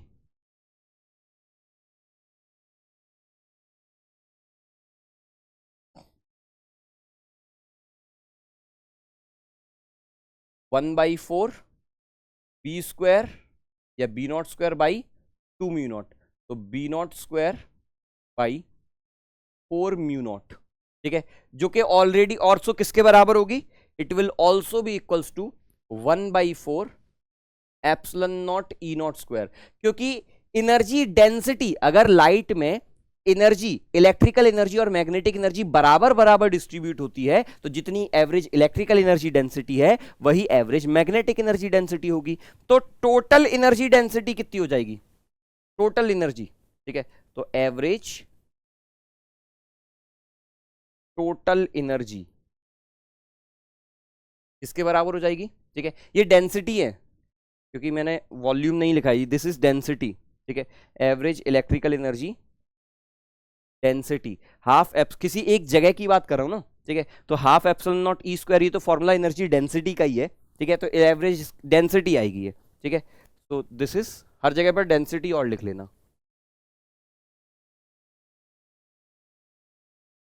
तो यहां पर भी डेंसिटी है और यहां पर भी डेंसिटी ही है। एवरेज टोटल एनर्जी डेंसिटी, तो इन दोनों को ऐड कर दो, हाँ, one by four epsilon naught E naught square plus B naught square by four mu naught, इसको हम लिख देते हैं half epsilon naught E naught square, क्योंकि डबल हो जाएगा, ठीक है, या इसी को हम लिख सकते हैं B naught square by two mu naught. This is the average total energy density. अब अगर एनर्जी डेंसिटी ये आपको पता चल गई तो टोटल एनर्जी निकाल लूंगा, क्या हो जाएगा, एनर्जी इनटू वॉल्यूम, ठीक है। अब मान के चलो कोई लाइट रे यहां पर आ रही है इस तरीके से, ठीक है, इस तरीके से आपकी लाइट रे आ रही है और ये लाइट रे किसी एरिया पर आपकी टकरा रही है, ठीक है, ये आपका एरिया है। तो मैंने कहा यार अगर मैं यहां पर इस तरीके का एक रीजन बना दूं तो टी टाइम पर कितना डिस्टेंस ट्रेवल कर लेगी लाइट, सी इंटू टी। तो टी टाइम में सी टी डिस्टेंस दूरी पर जो लाइट रे होगी वो इस सरफेस से टकरा चुकी होगी।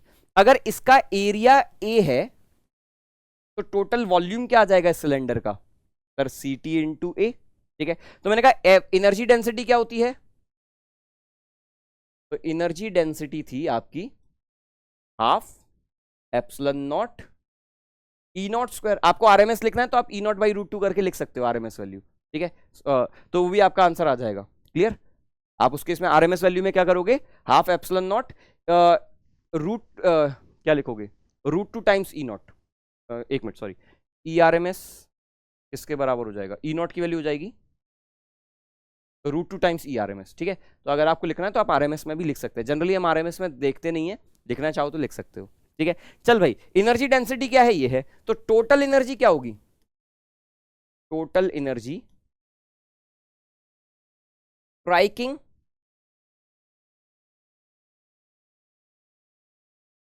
द सरफेस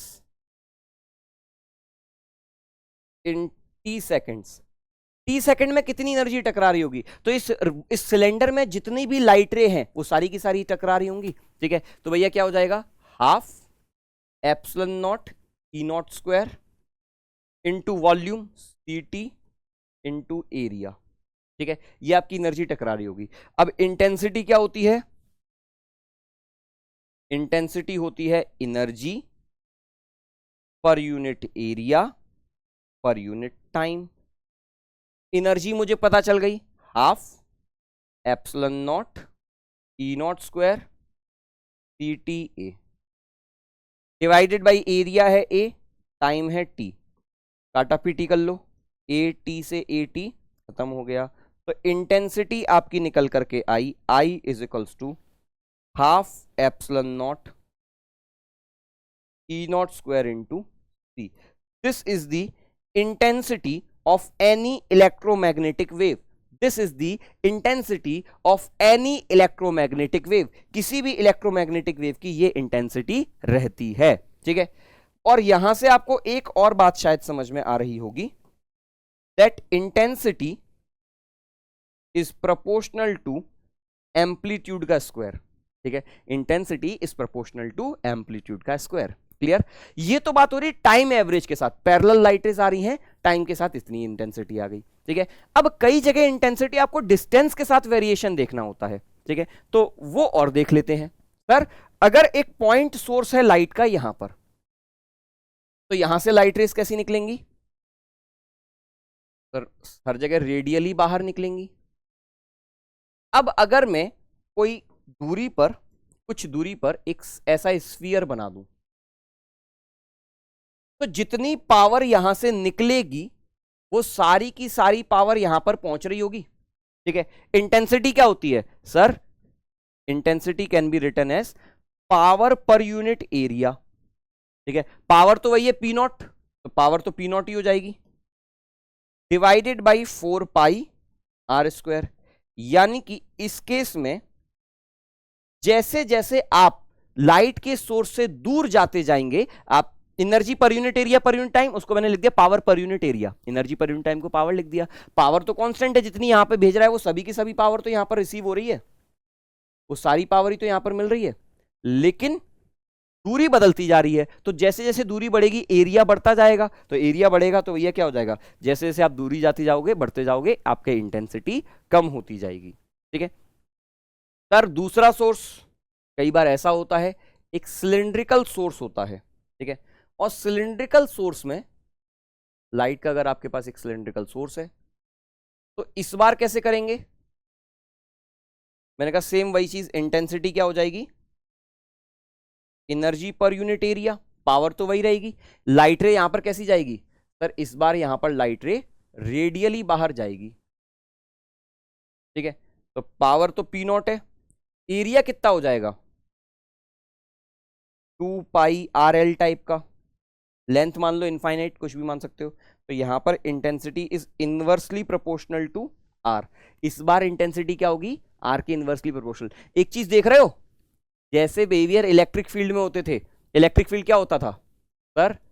के q by r square, intensity भी आर स्क्वायर के प्रोपोर्शनल, ठीक है। इलेक्ट्रिक फील्ड क्या होता था? 2k lambda by r, intensity भी आर के इनवर्सली प्रोपोर्शनल। और अगर यहीं पर एक कांस्टेंट लाइट का source, parallel source of light आ जाए, ऐसा सोर्स आ जाए जहां से लाइट रेस पैरेलली निकले, तो इस केस में इंटेंसिटी डिपेंड ही नहीं करेगी आर पर। मैं डायरेक्ट ही लिख देता हूं, इंटेंसिटी इज आर पे पावर 0, इंडिपेंडेंट होगी। क्यों? जितनी लाइट यहां से आई है उतनी लाइट यहां मिलेंगी, उतनी लाइट यहां पर मिलेंगी। इसीलिए जब मैंने पैरेलल रेज ली थी तो इंटेंसिटी में कहीं पर भी आर का फैक्टर नहीं आया था। जब रेज डाइवर्जिंग होती हैं, ठीक है, तब आर का फैक्टर आता है। पैरेलल रेज में तो आर पर डिपेंड करेंगी ही नहीं, ठीक है। यही रीजन था। क्लियर? चल भाई, तो ये था इंटेंसिटी का वेरिएशन। फॉर्मूला अभी भी यही है, half epsilon naught E naught square into c, direct आपका फॉर्मूला आता है। अब आते हैं एक और टर्म पर, विच इज रेडिएशन प्रेशर, ठीक है। सर ये क्या है रेडिएशन प्रेशर? ठीक है, तो भाई जब भी लाइट रे या कोई भी इलेक्ट्रोमैग्नेटिक वेव किसी भी मटेरियल से टकराती है तो वो उस पर प्रेशर लगाती है। इलेक्ट्रोमैग्नेटिक वेव ट्रेवल करती है वेव की तरह, लेकिन जब भी किसी पार्टिकल से टकराती है तो इंटरेक्ट करती है पार्टिकल की तरह, ठीक है। और अगर ये पार्टिकल, ये वेव जो है कंप्लीटली एब्जॉर्ब्ड हो जाए, if EM wave is completely absorbed, अगर आपकी इलेक्ट्रोमैग्नेटिक वेव पूरी तरह से एब्जॉर्ब हो जाए तो ये प्रेशर लगाती है। Pressure is given by I by C, ठीक है, this is the pressure. Sir इसका डेरिवेशन क्या है? इसका डेरिवेशन आप आगे आने वाले चैप्टर्स में पढ़ेंगे, ठीक है। जब हम डुअल नेचर ऑफ लाइट के बारे में बात करेंगे तब मैं ये फॉर्मूला आपको दोबारा से दिखाऊंगा, ठीक है, मॉडर्न फिजिक्स में आएगा, ठीक है, डेरिवेशन। और अगर यही लाइट रे कंप्लीटली रिफ्लेक्ट हो जाए,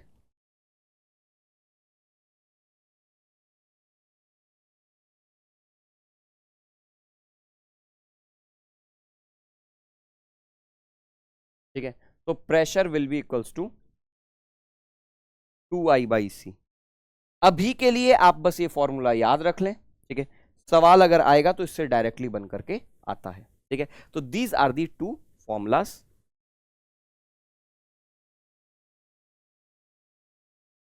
I/c कंप्लीटली एब्जॉर्प्शन पर और 2I/c होता है कंप्लीट रिफ्लेक्शन पर, ठीक है। अब इसके बाद आता है एक आखिरी चुनना सा टॉपिक, ठीक है, खत्म, ठीक है। क्या है topic? Which is pointing vector. Sir ये पॉइंटिंग वेक्टर क्या है? इंटेंसिटी ही है, ठीक है, बस वेक्टर फॉर्म में है। तो पॉइंटिंग वेक्टर कैसे डिफाइन करते हैं?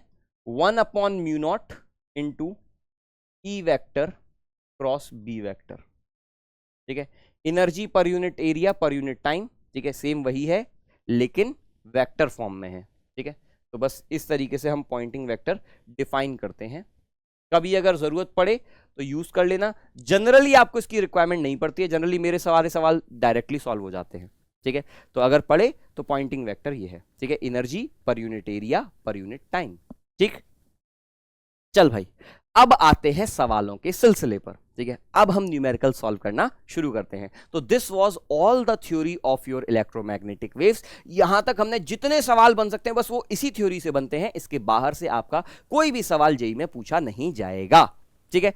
चल भाई, तो क्या बोल रहा है theory? A capacitor of capacitance C is connected across N AC voltage given by, कुछ दिया हुआ है, डिस्प्लेसमेंट करंट पूछा है, ठीक है। आपसे क्या पूछ लिया है? Displacement current between plates would be. तो मैंने कहा यार डिस्प्लेसमेंट करंट का खाली नाम है, डिस्प्लेसमेंट करंट किसके बराबर होता है? सर ये तो कंडक्शन करंट के बराबर होता है, ठीक है। क्या बोल रहा है?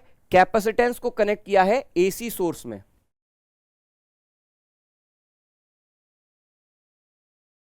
ठीक है। This is capacitance AC source V given by P0 sin omega t। Capacitance में करंट, भैया ऑल्टरनेटिंग करंट का सवाल है, इलेक्ट्रोमैग्नेटिक वेव नाम दे दिया है। कैपेसिटेंस में करंट क्या होता है? सर करंट जो होता है IC, जो कंडक्शन करंट आएगा, इट इज गिवन बाय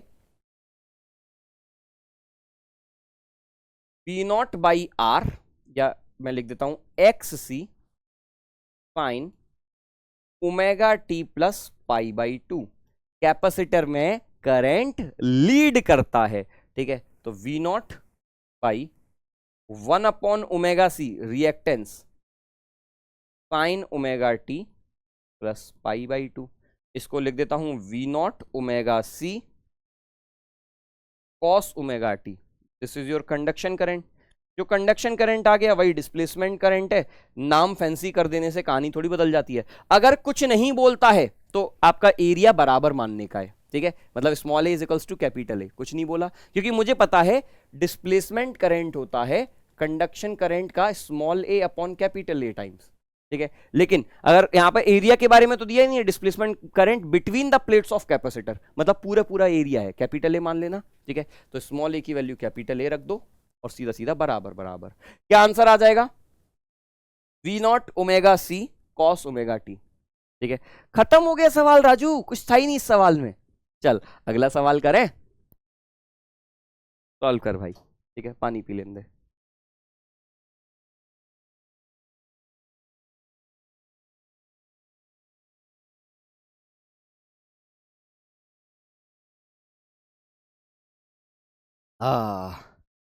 क्या बोल रहा है यहां पर? बोला हुआ है और plane electromagnetic wave propagating in x direction, ठीक है। वेव कहां जा रही है? x डायरेक्शन में जा रही है। चलो भाई, plane electromagnetic wave propagating in x direction, which of the following combination gives the correct possible direction of electric and magnetic field? अरे E और B आपस में परपेंडिकुलर, ठीक है, और E क्रॉस B C की डायरेक्शन देना चाहिए, x एक्सिस, ठीक है। J cap plus K cap, J cap plus, अरे ये तो आपस में पैरेलल हो गए, तो पहला ऑप्शन तो वैसे ही गलत हो गया, ठीक है। क्या J cap plus K cap? अच्छा एक चीज बता दूं राजू, ठीक है, इस वीडियो को ऐसे मत करना, सर क्वेश्चन नंबर 1 देखा सॉल्यूशन देखा, 2 देखा सॉल्यूशन देखा, सर ऐसे ऐसे करते जाते पढ़ते जाते हो तो रहा है, सब समझ में तो आ रहा है, ठीक है।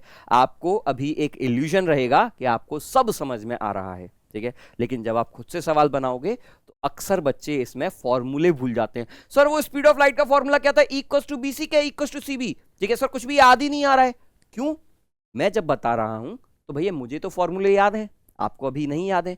आपको फॉर्मूले कब याद होंगे? क्वेश्चन सॉल्व आप खुद से करोगे। आपने देखा सर स्पीड ऑफ लाइट का फॉर्मूला पूछा है, ठीक है, डायरेक्शन क्या होती है सर, डायरेक्शन स्पीड की होती है, तो मैंने कहा सी कैप की जो डायरेक्शन होगी it will be E cap cross B cap. आप यही फॉर्मूला भूल जाओगे कि B E cap cross B cap होता है कि बी क्रॉस ई कैप होता है। तो डायरेक्शन कैसे निकालूंगा? डायरेक्शन इस तरीके से निकालूंगा।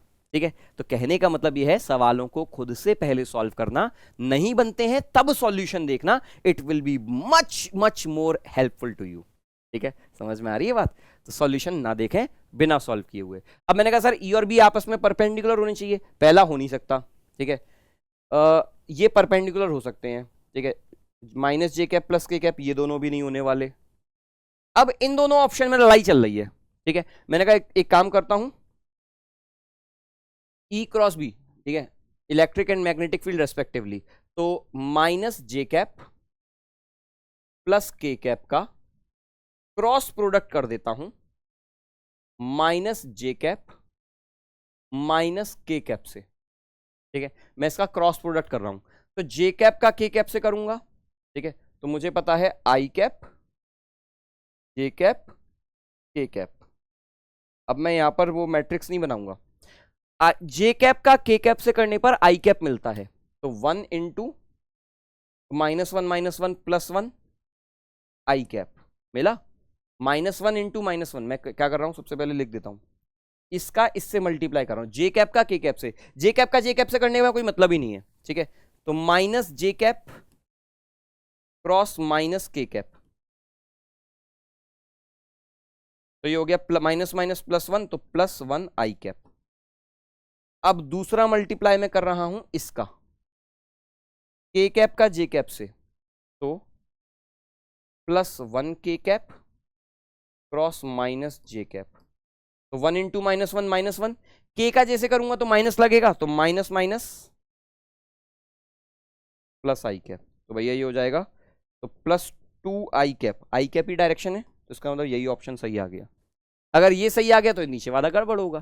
ठीक है, चल क्लियर। क्रॉस प्रोडक्ट किया, डायरेक्शन आपकी वो आनी चाहिए थी। अगला सवाल क्या बोल रहा है यहां पर, देख सॉल्व कर इसको। तो बोल रहा है magnetic field in plane is given by calculate the wavelength. Magnetic field दिया है, वेवलेंथ, वेवलेंथ क्या होती है 2 पाई बाई के। 2 पाई बाई के की वैल्यू क्या है, ये रही, this is your value of के, तो पाई इंटू 10 की पावर 3, तो 2 इंटू 10 की पावर -3 मीटर, 2 इंटू 10 की पावर -3 मीटर। ठीक है, हो गया। अगले पर आए, टटाझट बन रहे हैं। चल राजू, ऐसे ही सवाल जेईई मेंस में भी देखने को मिलेंगे तुझे, अभी दिखाता हूं पीवाईक्यूज। ठीक है, क्या बोल रहा है, ratio of contribution made by electric field, ratio of contributions made by electric field and magnetic field components to the intensity of electromagnetic wave. अरे बराबर बराबर भाई, 1:1। ठीक है, इलेक्ट्रिक और मैग्नेटिक फील्ड इंटेंसिटी में बरोबर बरोबर कंट्रीब्यूशन देते हैं। खल्लास। अगला सवाल क्या बोला है भाई, बोला light with average flux of इतना वॉट पर सेंटीमीटर स्क्वायर। इंटेंसिटी, इंटेंसिटी ये मत जाना, एवरेज फ्लक्स वगैरह फालतू के नाम है। ठीक है, falls on non reflecting surface, normal incidence, area दे दिया है, energy received by surface during time of 1 minute.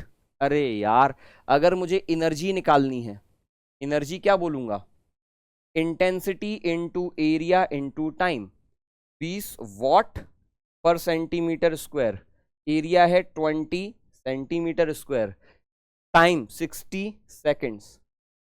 ये खत्म हो गया, 20 400 इंटू 60 जूल, 6 चौक 24, 24,000 जूल। 2.4 इंटू 10 की पावर, 24 इंटू 10 की पावर 3। ठीक है, ऑप्शन बी आंसर आ गया। क्या किया, आपको एनर्जी दी थी, ठीक है, इंटेंसिटी दे दी, एरिया दे दिया, टाइम दे दिया, एनर्जी पूछ ली, खत्म। अगला सवाल, ठीक है, क्या बोल रहा है यहां पर, पैरेलल प्लेट कैपेसिटर है 20 माइक्रोफराड का। ठीक है Raju, is being charged by a voltage source whose potential is changing at 3 volt per second, capacitance दे दिया, dv बाई dt दे दिया, conduction current through the wires and displacement current through the plates of capacitor would be. पहली चीज तो बराबर बराबर रहेंगे, ठीक है, क्यों, अगर कंडक्शन करंट आएगा तो वो भी आएगा, ठीक है। इसने बोला है कि मेरे पास एक कैपेसिटर है, मैंने यहां पर एक वोल्टेज दिया, ठीक है, और वोल्टेज बार बार बदल रहा है, dv बाई dt दिया है 3 वोल्ट पर सेकंड। अगर वोल्टेज बदल रहा है तो ऑब्वियस सी बात है इस पर चार्ज बदलेगा तो करंट भी आएगा। मैंने कहा सर कैसे सॉल्व करें, सबसे पहले q is equals to c into V, तो dq by dt c into dv by dt, dq by dt ही किसके बराबर होता है, कंडक्शन करंट के। मैंने कहा रख दे, कैपेसिटेंस क्या है 20 इंटू 10 की पावर -6, dv बाई dt है 3, ठीक है, तो 20 into 3 60 micro ampere, 60 micro ampere आ गया पहले में। तो ये मुझे पता चल गया कि ये दोनों आंसर तो कतई नहीं हो सकते, जीरो वाले। अब कंडक्शन करंट और डिस्प्लेसमेंट करंट बरोबर बरोबर होते हैं, कुछ नहीं बोला है तो एरिया सेम मानने का। तो भैया 60 और 60 आंसर मार्क करो, जो ये आएगा वही आपका डिस्प्लेसमेंट करंट भी होगा, ठीक है, clear.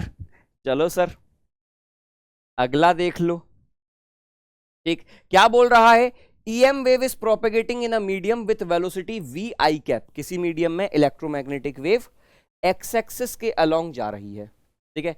Instantaneous oscillating electric field of EM wave is along y axis, ठीक है, इलेक्ट्रिक फील्ड जो है वो y एक्सिस के अलोंग है इस टाइम पर।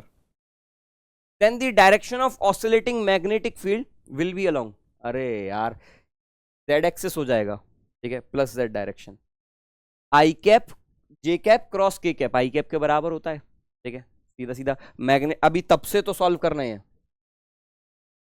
मैग्नेटिक फील्ड ऐसा के कैप में होगा, ठीक है, हो गया सॉल्व, खत्म। अगला सवाल, out of the following option which one can be used, कौन सा यूज कर सकते हैं to produce propagating electromagnetic wave, electromagnetic wave produce करना है, क्या यूज करूं, oscillating electric and magnetic field, ठीक है। क्या बोल रहा है, एक्सेलरेटिंग चार्ज, खत्म। अगला अगला अगला, radiation of energy E falls normally on perfectly reflecting surface, momentum transfer 2E by C, ठीक है, 2E बाई सी, एनर्जी दी है E, ठीक है, तो 2E बाई सी सीधा सीधा, ठीक है, मोमेंटम बोला है, प्रेशर नहीं बोला, ठीक है, मोमेंटम सीधा सीधा क्या हो जाएगा 2E by C, energy upon, ठीक है। चल भाई, अगर प्रेशर बोलता तो एरिया का डिवाइड कर देता, तो एनर्जी पर यूनिट एरिया आपकी इंटेंसिटी हो जाती। चल भाई क्या बोल रहा है, light with energy flux on a perfectly reflecting surface, surface area दिया है, एवरेज फोर्स, ठीक है। अब जब भी आपको प्रेशर फोर्स देगा, ठीक है, मैंने कहा यार प्रेशर होता है इंटेंस या 2I बाई सी, तो फोर्स होगा प्रेशर इंटू एरिया, तो 2I by C into area, ठीक है। तो light with energy flux what पर मीटर स्क्वायर, ये इंटेंसिटी ही है, ठीक है, 2 टाइम्स 25 इंटू 10 की पावर 4, 3 इंटू 10 की पावर 8, ठीक है। परफेक्टली रिफ्लेक्टिंग दिया है सो दैट 2I लिख सकता हूं, नहीं तो परफेक्टली एब्जॉर्बिंग होता तो I बाई सी होता, ठीक है। नॉर्मल इंसिडेंस तो कोई कंपोनेंट वगैरह कुछ लेना नहीं है। सरफेस एरिया 15 सेंटीमीटर स्क्वायर, 15 10 की पावर -4, ठीक है, 25 इंटू 2 50 और 3 5 ज़ा 15 इंटू 10 की पावर -8, 25 इंटू 10 की पावर -7, 2.5 इंटू 10 की पावर -6, ऑप्शन ही आ जाएगा, ठीक है। चल भाई सॉल्व हो गया। अगला, ठीक है, क्या बोल रहा है इस बार, देख राजू, बोल रहा है कि electric field associated with magnetic field in vacuum is given bye, आपको इलेक्ट्रिक फील्ड दिया है, ठीक है, आई कैप में दिया है 40 I cap, electric field is given by 40 cos kz -6 into 10 की पावर 8t आई कैप, ठीक है। ई जेड ये ठीक है, सेकंड्स में दे रखे हैं value, the value of wave vector, ठीक है, वेव वेक्टर के की वैल्यू आपको बतानी है, ठीक है, तो के आपको निकालना है। देख, अगर किसमें दे रहा है, वैक्यूम में ट्रेवल कर रहा है, तो वैक्यूम में ट्रेवल कर रहा है तो स्पीड ऑफ लाइट पता है। अब ये आई कैप जे कैप फालतू में तुम्हें कंफ्यूज करने के लिए दिया है, मुझे पता है स्पीड ऑफ लाइट होती है ओमेगा बाई के, ठीक है। अब के एक्स की जगह के जेड दे दिया, क्या फर्क पड़ता है, जेड डायरेक्शन में जा रहा होगा, ठीक है, कहानी तो वही रहेगी। तो के कितना हो जाएगा, ओमेगा बाई सी, ओमेगा दिया है 6 इंटू 10 की पावर 8, 3 इंटू 10 की पावर 8, के की वैल्यू आ गई 2, ठीक है, छाप दो 2 मीटर इनवर्स, खत्म। मतलब अगर तुमको फॉर्मूला पता है, वर्बली तुम सवाल बता सकते हो, ठीक है। चल राजू, 2024 इसी साल आया हुआ सवाल है, क्या बोल रहा है यहां पर, बोल रहा है alternating voltage of amplitude 40 volt, ठीक है भैया, फ्रीक्वेंसी दी है 4 kilohertz, is applied directly to a capacitor 12, maximum displacement current is nearly, मतलब कंडक्शन करंट ही पूछ रहा है, बोल रहा है कि बेटा एक ऑल्टरनेटिंग सोर्स है, ऑल्टरनेटिंग वोल्टेज, ठीक है, जिसका मैग्नीट्यूड दिया है वी नॉट 40, साइन मैंने ओमेगा दिया है, फ्रीक्वेंसी दे दी है, तो साइन ओमेगा टी यहां पे निकाल सकता हूं 2 पाई एफ, ठीक है, ये दे रखा है। तुमसे पूछा है डिस्प्लेसमेंट करंट बता देना, अरे यार डिस्प्लेसमेंट करंट कंडक्शन करंट के बराबर होता है, मैक्सिमम डिस्प्लेसमेंट है तो वैसे भी कंडक्शन के बराबर होगा, और ये किसके बराबर होगा sir, V naught by X C sine omega t plus pi by 2, ठीक है। तुमसे क्या पूछ रहा है, मैक्सिमम डिस्प्लेसमेंट करंट, मतलब मैक्सिमम डिस्प्लेसमेंट करंट क्या हो जाएगा, खाली V naught by X C, तो V naught by X C यानी कि V naught divided by 1 upon omega C. तुमसे पूछ रहा है वी नॉट ओमेगा सी का मल्टीप्लीकेशन आता है कि नहीं आता है, कर पाओगे, बस यही पूछ रहा है। वी नॉट दिया है 40, ओमेगा होता है 2 पाई एफ, क्योंकि फ्रीक्वेंसी होती है ओमेगा बाई 2 पाई, तो 2 पाई एफ, तो 2 पाई इंटू 4 इंटू 10 की पावर 3। अगर कभी भूल जाते हो, देखो there is a very high probability कि आप भूल जाओ कि सर ओमेगा 2 पाई एफ होता है, कैसे निकालेंगे, मैंने कहा टाइम पीरियड याद कर, टाइम पीरियड क्या होता था 2 pi by omega, circular motion याद है, सर्कुलर मोशन और वेव में टाइम पीरियड सेम रहता है, क्योंकि सर्कुलर मोशन क्या है, वेव का ही तो प्रोजेक्शन है, ठीक है, वेव एक्चुअली बोलना चाहिए वेव सर्कुलर मोशन का प्रोजेक्शन है, एक्स और वाई प्रोजेक्शन, ठीक है, अरे फेजर डायग्राम याद कर, ठीक है। तो 2 पाई बाई ओमेगा, तो मैंने कहा सर फ्रीक्वेंसी क्या होती है 1 अपॉन टाइम पीरियड, तो ओमेगा बाई 2 पाई, तो ओमेगा निकालना है तो 2 पाई है, ठीक है, इसीलिए लिख दिया। तो भाई कितना हो जाएगा 2 पाई इंटू 4 इंटू 10 की पावर 3, कैपेसिटेंस कितना दिया है, कहाँ गया, 12 माइक्रोफराड, 12 10 पे पावर -6, ठीक है, बड़े मल्टीप्लाई करवाएगा 3 4, तो 10 पे पावर -2 बचा, ठीक है। अब ये कितना हो गया, 4 इंटू 2 8, 8 और चौक 32, 32 पाई इंटू 12 10 पे पावर -2, ठीक है। अगर मैं सॉल्व भी करूं, ठीक है, 32 का 12 कैलकुलेट कर लेना यार, मेहनत ही करवा रहा है और कुछ भी नहीं है, ठीक है। तो 22 बाई 7 से काम चलेगा क्या, 7 चौक 28, चलो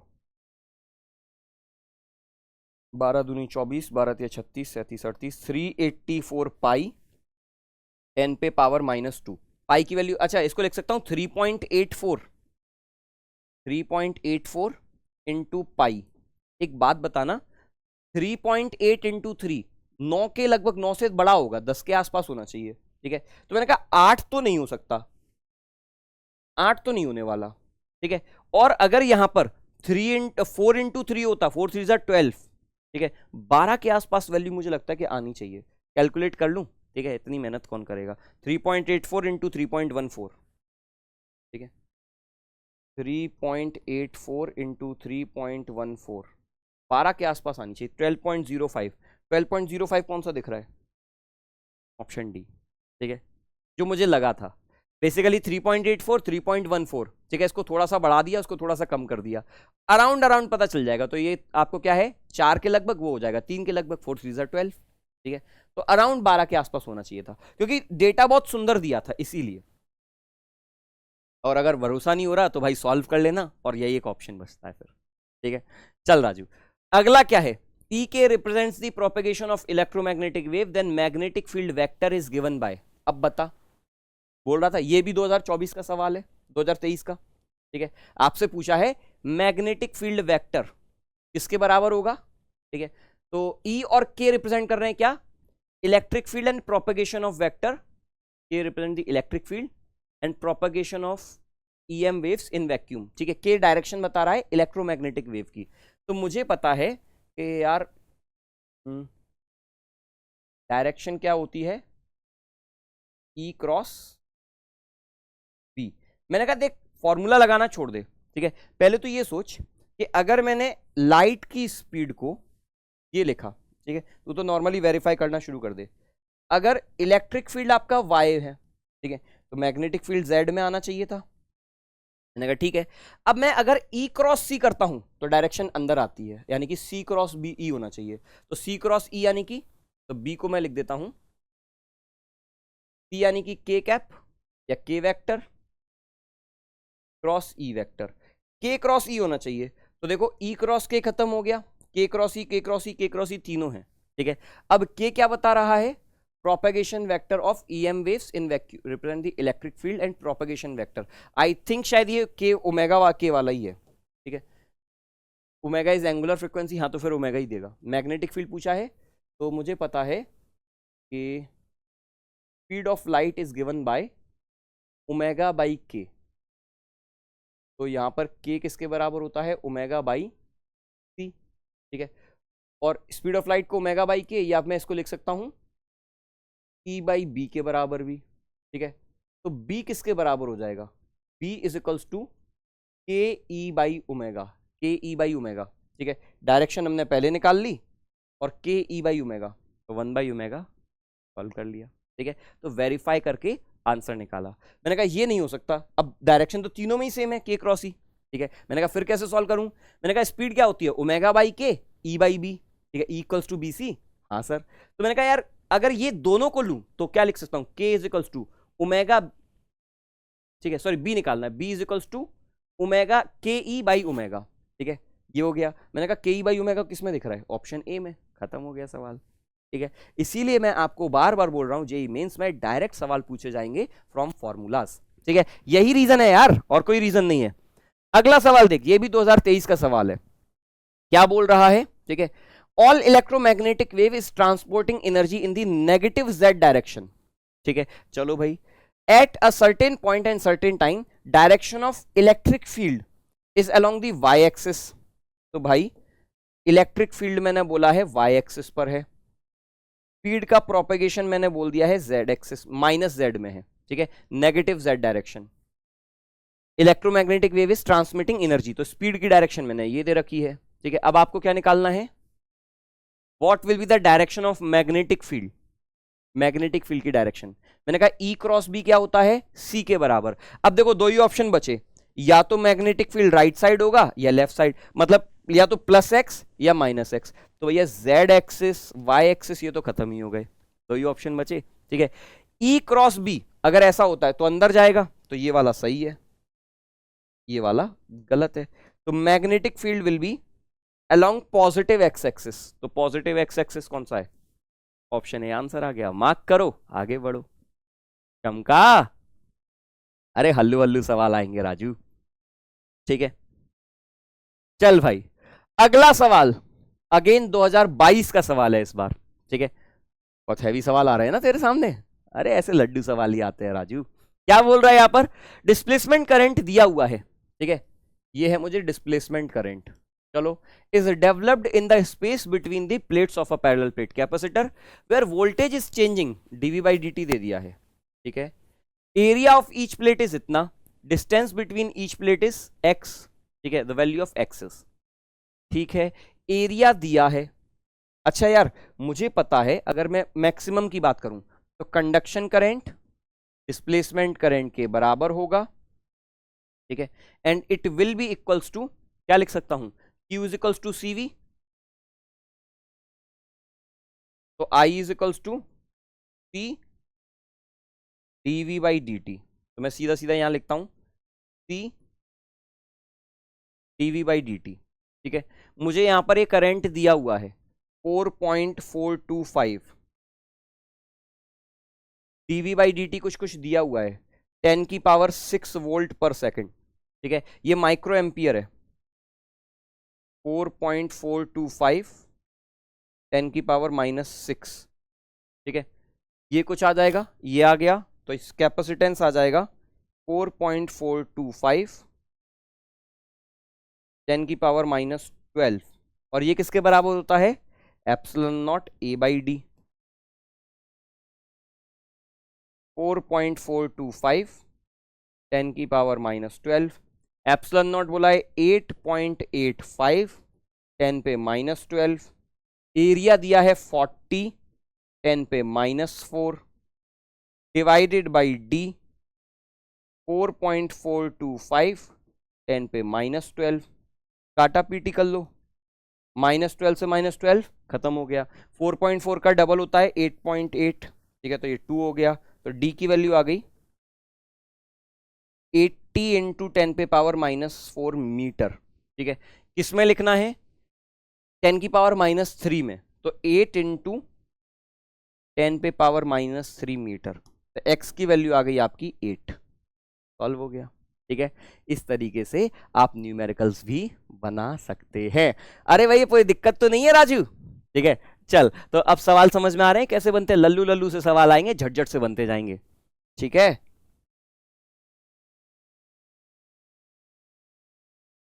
बहुत बड़ा चौड़ा सवाल है भाई, 2022 में आया है, 29 जुलाई 2022, और क्वेश्चन ये है, ठीक है, ऑप्शंस इसके ये रहे, ठीक है, ये इसके ऑप्शंस हैं, कौन कौन से सही या गलत पूछा होगा जहां तक मुझे बताए, ठीक है। आइडेंटिफाई द करेक्ट स्टेटमेंट्स, क्या बताना है, सही सही स्टेटमेंट कौन कौन से हैं। In a plane electric magnetic wave, electric field and magnetic field must be perpendicular to each other and direction of propagation of wave should be along the electric and magnetic field। अच्छा, मुक्का मारूंगा पता चल जाएगा, अरे electric और magnetic field के along direction होती है क्या, क्या होती है, दोनों के परपेंडिकुलर, ई बी और सी तीनों एक दूसरे के म्यूचुअली परपेंडिकुलर होते हैं, ठीक है। चलो तो ये तो गड़बड़ हो गया। अब energy in electromagnetic wave is divided equally between electric and magnetic field, ये सही है। Both electric and magnetic field are parallel to each other, यहीं पे खत्म हो गया ये तो। अरे यार कितने हैं, चूज अप्रोप्रिएट, 5 ऑप्शन है, ठीक है भाई। Electric magnetic and direction of wave must be perpendicular to each other, ये भी सही है, ठीक है, तो बी सही है, डी सही है। Ratio of amplitude of electric field to amplitude of magnetic field is equals to speed of light, amplitude of E divided by B is equals to speed of light, ये भी सही है, तो 1 B D E सही है, ठीक है। अब देख लो भाई, अब क्या बचा, बी डी ई कौन सा दिख रहा है, मार्क करो, आगे बढ़ो, ठीक है। अरे हाया ना तो बोल राजू, ठीक है, तो ऐसे सवाल आएंगे बहुत आसान आसान से, इजी इजी सवाल, तोहफे में नंबर मिल रहे हैं, ले ले, ठीक है। अब इसमें नाक मुंह मत सकोड़ना कि नहीं सर इतने आसान सवाल क्यों आ रहे हैं सर, हम ऐसे सवाल नहीं सॉल्व करेंगे सर, देखने में लगता है बहुत हाई फाई सवाल है सर, कितना खतरनाक सवाल है देखो, ठीक है। अब देखना क्या बोल रहा है, ईएम वेव प्रोपेगेट कर रही है एक्स एक्सिस पर, ठीक है, वेवलेंथ दी रखी है तो मुझे के पता चल जाएगा, ठीक है। Electric field is vibrating Y में, तो मैग्नेटिक फील्ड जेड में होगा। Choose the equation, wave is propagating is in vacuum, ठीक है। Equation of electric and magnetic field, सबसे पहले electric field is propagating in Y direction, मतलब जे कैप में आना है। अब अगर ये जे कैप में तो उसको के कैप में होना पड़ेगा, ठीक है, जे कैप के कैप, जे कैप के कैप, जे कैप के कैप, जे कैप के कैप, चारों ही ऑप्शन में जे कैप के कैप ही है, ठीक है। चलो भाई, वाई डायरेक्शन में अब क्या बोल रहा है, इलेक्ट्रिक फील्ड का मैक्सिमम 60 दिया है, तो सब में 60 है, नहीं इन दोनों में नहीं है, ठीक है। मैक्सिमम ई नॉट दे रखा है ना तुमको, तो अगर ई नॉट पता चल गया तो ये तो खत्म ही हो गए, 2 ऑप्शन मर गए, ठीक है।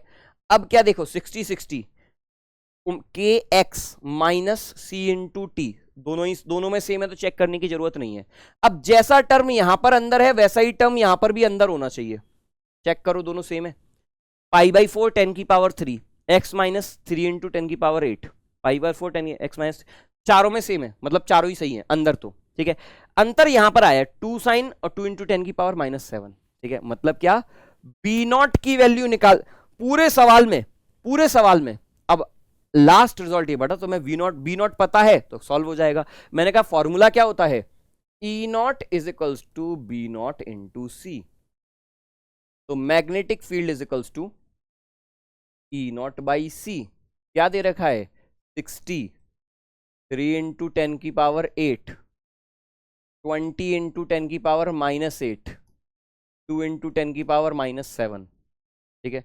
पता चला, सॉल्व किया, फटाक से आंसर मार्क किया। कहने को लग रहा है बहुत हाई फाई तोप सवाल है, ठीक है। तोप नहीं है भाई, सिंपल सिंपल सा सवाल है राजू। हो गया। अगला सवाल 2022 का है।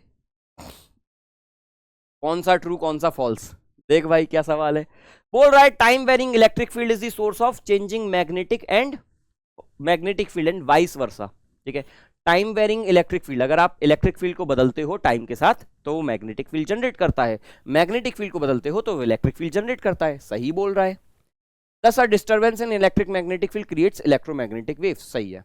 in a material medium EM waves travels in a material medium, किसी मीडियम में इलेक्ट्रिक वेव किससे ट्रेवल करती है 1/μ0 इंटू एप्सिलॉन नॉट। ये गड़बड़ है, मीडियम में स्पीड हो जाती है 1/μ इंटू एप्सिलॉन, ठीक है। Statement 1 is correct, 2 is false. Answer आ गया ऑप्शन सी। मार्क करो, आगे बढ़ो। ठीक, तो मैं क्या बोल रहा हूं, इलेक्ट्रोमैग्नेटिक वेव से जब भी आपके पास सवाल आएंगे तोहफे में नंबर मिल रहे हैं, ठीक है। नाक मुंह मत से कोड़ना और थोड़ा सा केयरफुल रहना, फॉर्मूला याद होगा खटाक से बन जाएगा, ठीक है। तो इसीलिए मैंने आपको पहले फॉर्मूलेज बताए थे सो दैट आप उनके क्वेश्चंस जल्दी जल्दी कर सको, ठीक है।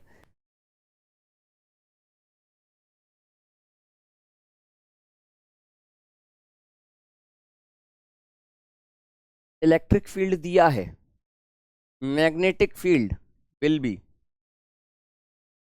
स्पीड ऑफ लाइट 4 पाई, ठीक है। Speed of light in vacuum μ0 10 की पावर, अच्छा परमिएबिलिटी, ठीक है। कुछ कुछ क्वेश्चन में मिस टाइपिंग हुई है मुझे लग रहा है। अगर ये एक्स एक्सिस और वाई एक्सिस में है, ठीक है, तो सबसे पहले एम्पलीट्यूड खेल लो। मुझे तो एम्पलीट्यूड में ही दिक्कत दिख रही है इनकी, ठीक है। के जेड माइनस ओमेगा टी तो सब में ही है, ठीक है। अब देख भाई, अगर इलेक्ट्रिक फील्ड कितना है, इलेक्ट्रिक फील्ड आपका है -301 का, ऐसा कुछ लिख दूं 301 का स्क्वायर प्लस 452 का स्क्वायर, ठीक है। तो उससे सॉल्व कर लो, या एक्स एक्सिस का इलेक्ट्रिक फील्ड, ठीक है। और क्या बोल रहा है, मैग्नेटिक फील्ड इंटेंसिटी, ठीक है, एम्पियर पर मीटर में है, ठीक है। सॉल्व कर लेना यार, मुझे लगता नहीं इसमें दिक्कत आएगी। अंदर तो सब कुछ सेम ही दे रखा है, ठीक है। ये आपका आ गया electric field along x axis, ठीक है। इलेक्ट्रिक फील्ड, और ये वेव कहां जा रही है, जेड एक्सिस में जा रही है, ठीक है। तो मैग्नेटिक फील्ड कहां होगा, वाई एक्सिस में। इसको अलग सॉल्व कर लो, इसको अलग सॉल्व कर लो, ठीक है, उससे निकाल लो, ठीक है। तो बेसिकली क्या है, ये एक इलेक्ट्रिक फील्ड हो गया, ठीक है। तो मैंने कहा यार अगर एक्स एक्सिस आई कैप है, इलेक्ट्रिक फील्ड में जा रहा है के कैप में, ठीक है। तो मैंने कहा यार मुझे पता है ई क्रॉस बी, ठीक है। या एक काम करूं, E is equals to B C कर दूं, तो मैग्नेटिक फील्ड क्या आ जाएगा E बाई सी, ठीक है। तो इलेक्ट्रिक फील्ड क्या है 301.6 डिवाइडेड बाई 3 इंटू 10 की पावर 8, ठीक है। कुछ ऐसा हो जाएगा। तो 10 की पावर -6 टाइप का कुछ बनेगा, ठीक है। 10 की पावर -6 टाइप का बनेगा।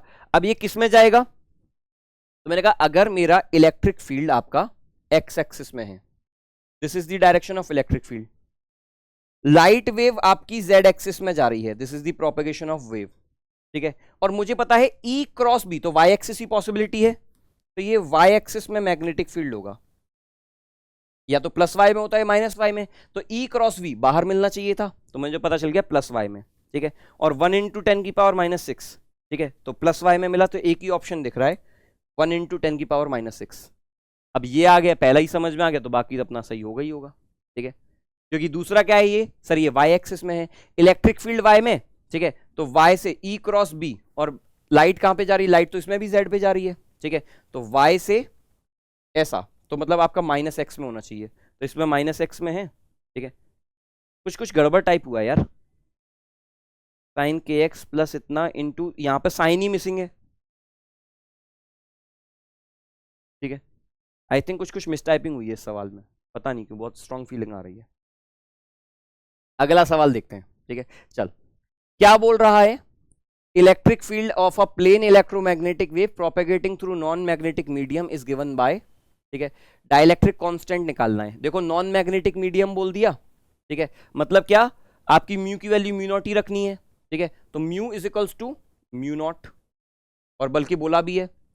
अब मुझे क्या बोल रहा है, डाइलेक्ट्रिक कांस्टेंट। मैंने कहा अगर मुझे स्पीड पता चल जाए, ठीक है, डाइलेक्ट्रिक कांस्टेंट आपको निकालना है, ठीक है। तो भैया स्पीड ऑफ लाइट क्या होती है, तो speed of light in any medium is given by 1 upon under root of mu into epsilon, ठीक है। तो क्या मैं इसको देख सकता हूं, 1 upon under root of mu की वैल्यू तो म्यू नॉट ही रख दूं, एप्सिलॉन को रख दूं के इंटू एप्सिलॉन नॉट, ठीक है। स्पीड ऑफ लाइट मुझे यहां से पता है, ठीक है, यहां से मुझे स्पीड निकल आएगी, तो स्पीड ऑफ लाइट क्या हो जाएगी, ओमेगा बाई के।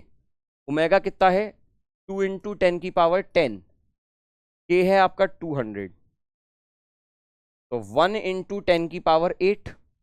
अगर आपको v पता चल गया तो भैया छाप दो, 1 इंटू 10 की power 8, 1 upon under root of mu naught into के टाइम्स एप्सिलॉन नॉट। इसको मैं ऐसा लिख सकता हूं, 1 इन 10 की power 8 is equals to 1 upon under root mu naught into epsilon naught 1 by root के। ये क्या है, डाइलेक्ट्रिक कांस्टेंट। इसकी वैल्यू क्या है, स्पीड ऑफ लाइट 10 की पावर 8, 3 इंटू 10 की पावर 8 बाई रूट के। तो रूट के की वैल्यू आ गई 3, के की वैल्यू आ गई 9, ठीक है। डाइलेक्ट्रिक कांस्टेंट आ गया 9, आ गया, मार्क कर दिया, ठीक है। चल भाई, तो इस तरीके से सवालों को सॉल्व कर सकते हैं। अब कुछ सवाल मैं आपके लिए यहां पर दे रहा हूं होमवर्क में, ठीक है, इनको आप सॉल्व कीजिएगा, ठीक है। तो मैं इस डीपीपी में एक्स्ट्रा सवाल क्वेश्चंस नहीं दे रहा हूं, ठीक है। होमवर्क जो है इसके क्वेश्चन सॉल्व कीजिएगा। कौन से, रिमेनिंग, ठीक है। तो इसमें बहुत सारे और भी पीवाईक्यूज हैं जो कि मैंने इसी पीपीटी में आपके पास रहने वाले हैं, ठीक है। इतने सवाल मैंने करा दिए, सारे सवाल सेम ही पैटर्न के आपको देखने को मिलेंगे, कोई चीज आगे कोई चीज पीछे, बस इस तरीके से घुमाता रहेगा, अदरवाइज सवालों का तरीका सबका सेम रहेगा, ठीक है। चलो, तो मुझे उम्मीद है कि आपको सेशन समझ में आया होगा, पसंद आया होगा। All the best, thank you so much, मेहनत करते रहें, पढ़ते रहें।